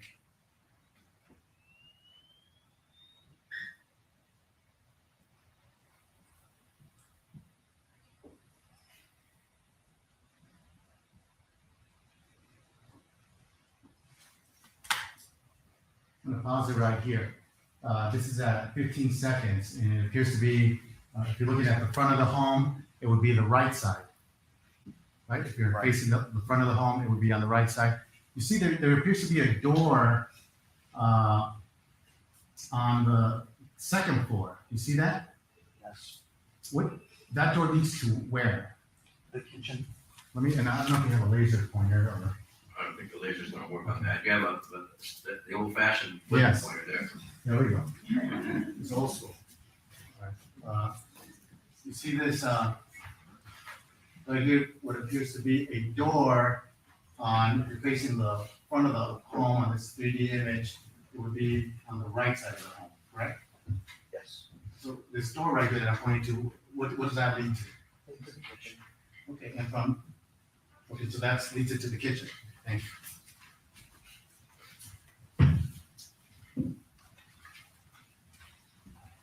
And does that door, can you exit that door? Are there stairs that lead from that door out into the patio? Yes. Can you continue playing this video?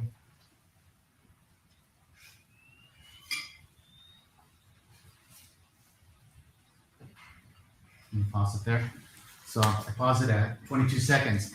Are you able to see the stairs that lead from that kitchen door out into the patio? Yes.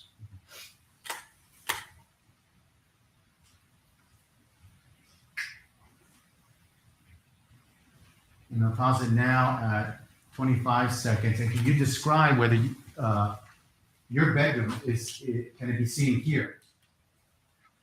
Yes. Can you just point out the door that would lead to your bedroom on? That's it right there. Okay, on this image that I stopped at 25 seconds, you pointed to a blue door that appears to be in the middle of what appears to be the white portion of the back of the house at the lower level. Yes. And what are the windows? Which are the windows to your bedroom? This one, and this one. Okay, and you pointed to two windows to the right of that blue door that you had just pointed to, and then a window to the side of the building on, if you're facing, the view we're facing now from looking at the back of the building, it would be on the right side to it. Yes. Thank you.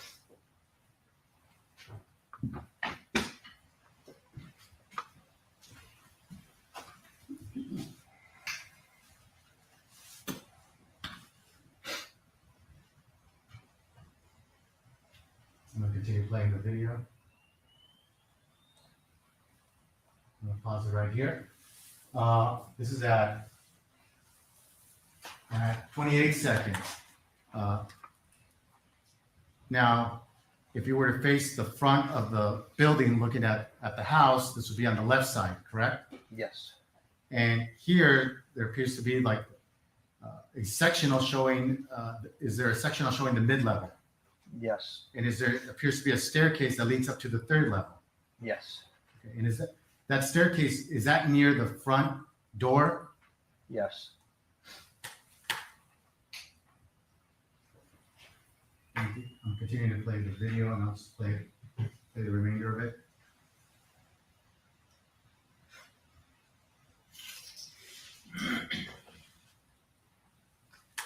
I'm going to ask you if the video is going to show the lower level where you had your bedroom back on February 15, 2020.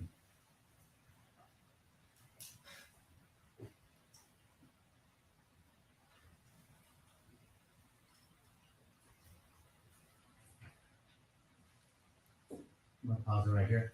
Do you see what's highlighted at 1 minute and 3 seconds when I stop the video? Yes. Are those the stairs that lead up to the mid-level? They are.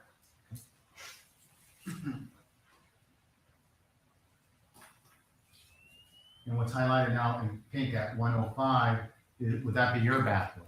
Yes.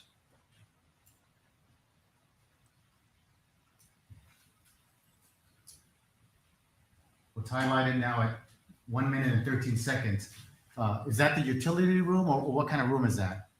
Laundry room, utility room. Would you have laundry machines there? Yes.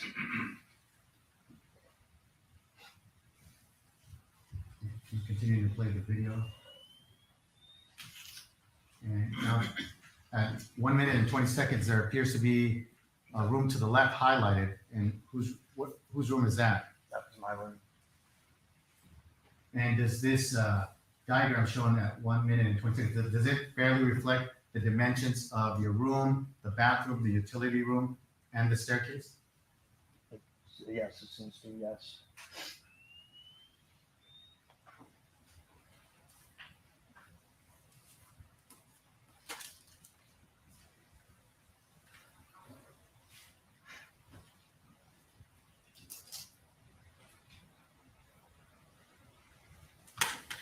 I'm going to stop this video and play the second video, which is the upper level, and ask you if you recognize what is shown here.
gonna pause it here.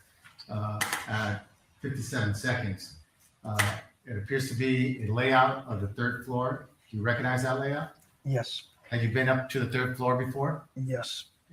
Did it have what appears, the room at the bottom in this diagram that's shown at 57 seconds, what room is that? It was like a media room she made out of a bedroom. Is the general size of it a fair and accurate representation here? Yeah. And then what's between that room and what's the next room next to that? There's a bathroom. Yeah. Was there a hallway in front of the bathroom? Yes.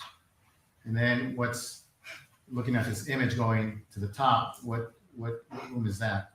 That's her bedroom. And then outside of her bedroom, what will we find? I guess there's a closet and bathroom. No, I'm talking about outside of her bedroom. Stairs and a balcony. And to the left, what is that? That's the stairway balcony up to and balcony up to the third level. I did not ask this.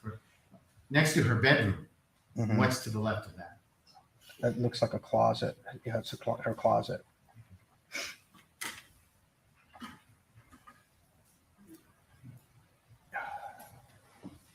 So, you said you heard what sounded like what breaking? Like a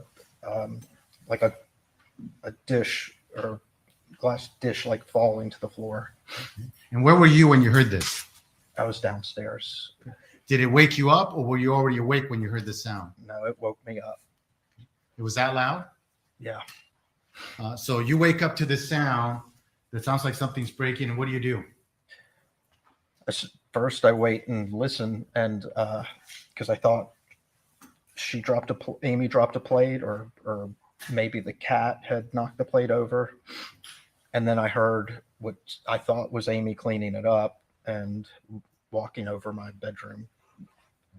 I have a 3D video still showing the front of two properties, but this marked people's next in order, number 18. Yes. There's 18. All right. So you heard like it sounded like something was clean, or that Amie was cleaning it up. Yeah, it sounded like, it was footsteps coming from the area where it sounded like the glass dropped, which sounded like the living room.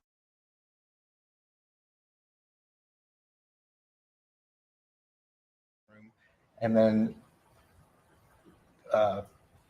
steps came towards the kitchen. So I assumed Amie had cleaned it up and was carrying it to the kitchen. So at this point, you didn't know whether Amie was in the home or whether she had gone somewhere. No, yeah.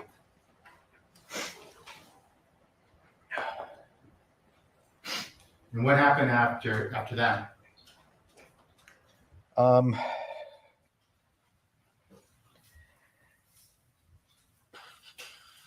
I think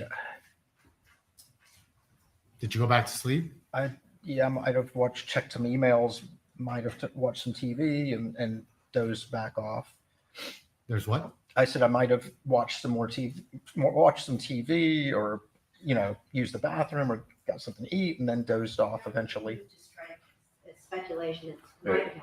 All right, and the way he's responded is speculative, so I'll strike it. You don't exactly remember what you did, sir? In general, I do.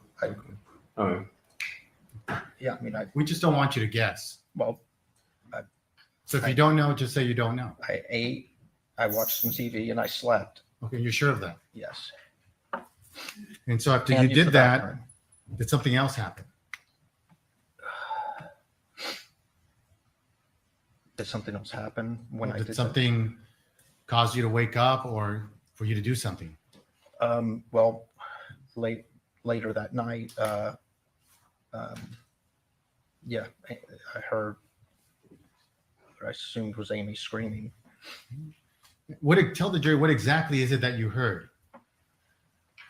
It sounded like Amie's voice screaming, like blood curdling screams. Could you tell what she was screaming?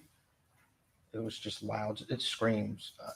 I thought she saw a mouse, literally. Like, as crazy as that sounds, that's like the only time I've heard a girl scream like that. It's like, it was, yeah. What was so distinctive about the way it sounded to you that Amie was screaming? What was so distinctive about it? Well, it threw me because she wasn't being jostled. Like she was screaming from one place. So that's kind of what made me take a little while. I'm like thinking she saw a mouse or something. I'm not, it's not moved. It's not moving, being jostled. That's what threw me. It took a minute to, I don't know how else to describe it. Those blood curdling screams. It was just. Well, let me ask you this. Were you asleep when you first heard the screams, or were you awake when you heard the screams? Oh, I was asleep. So the screams woke you up? Oh, big time, yeah. What do you mean by big time? Well, yeah, I woke up like hard and quick, like adrenaline pumping a little bit. And you said they were blood-curdling screams. Yeah. Okay. What else were you able to hear? Well, when I yelled up there, I yelled her name up there. Well, tell us exactly. Say it the way you said it that night. What did you say? Well, it took me a minute to realize there was something really wrong, and I walked to my door and I just yelled up there, Amie, just yelled. Well, how about you yell it the way you yelled it that day? Amie! And when you yelled it that way, was she screaming before you yelled it that way? Yes. And where were you standing when you yelled Amie in the fashion you just did here in court, which sounded loud? Where were you when you yelled out Amie the way you did here in court? Yeah, I think I was in my doorway when that happened. Can I have another exhibit with pages? The photos? Yes.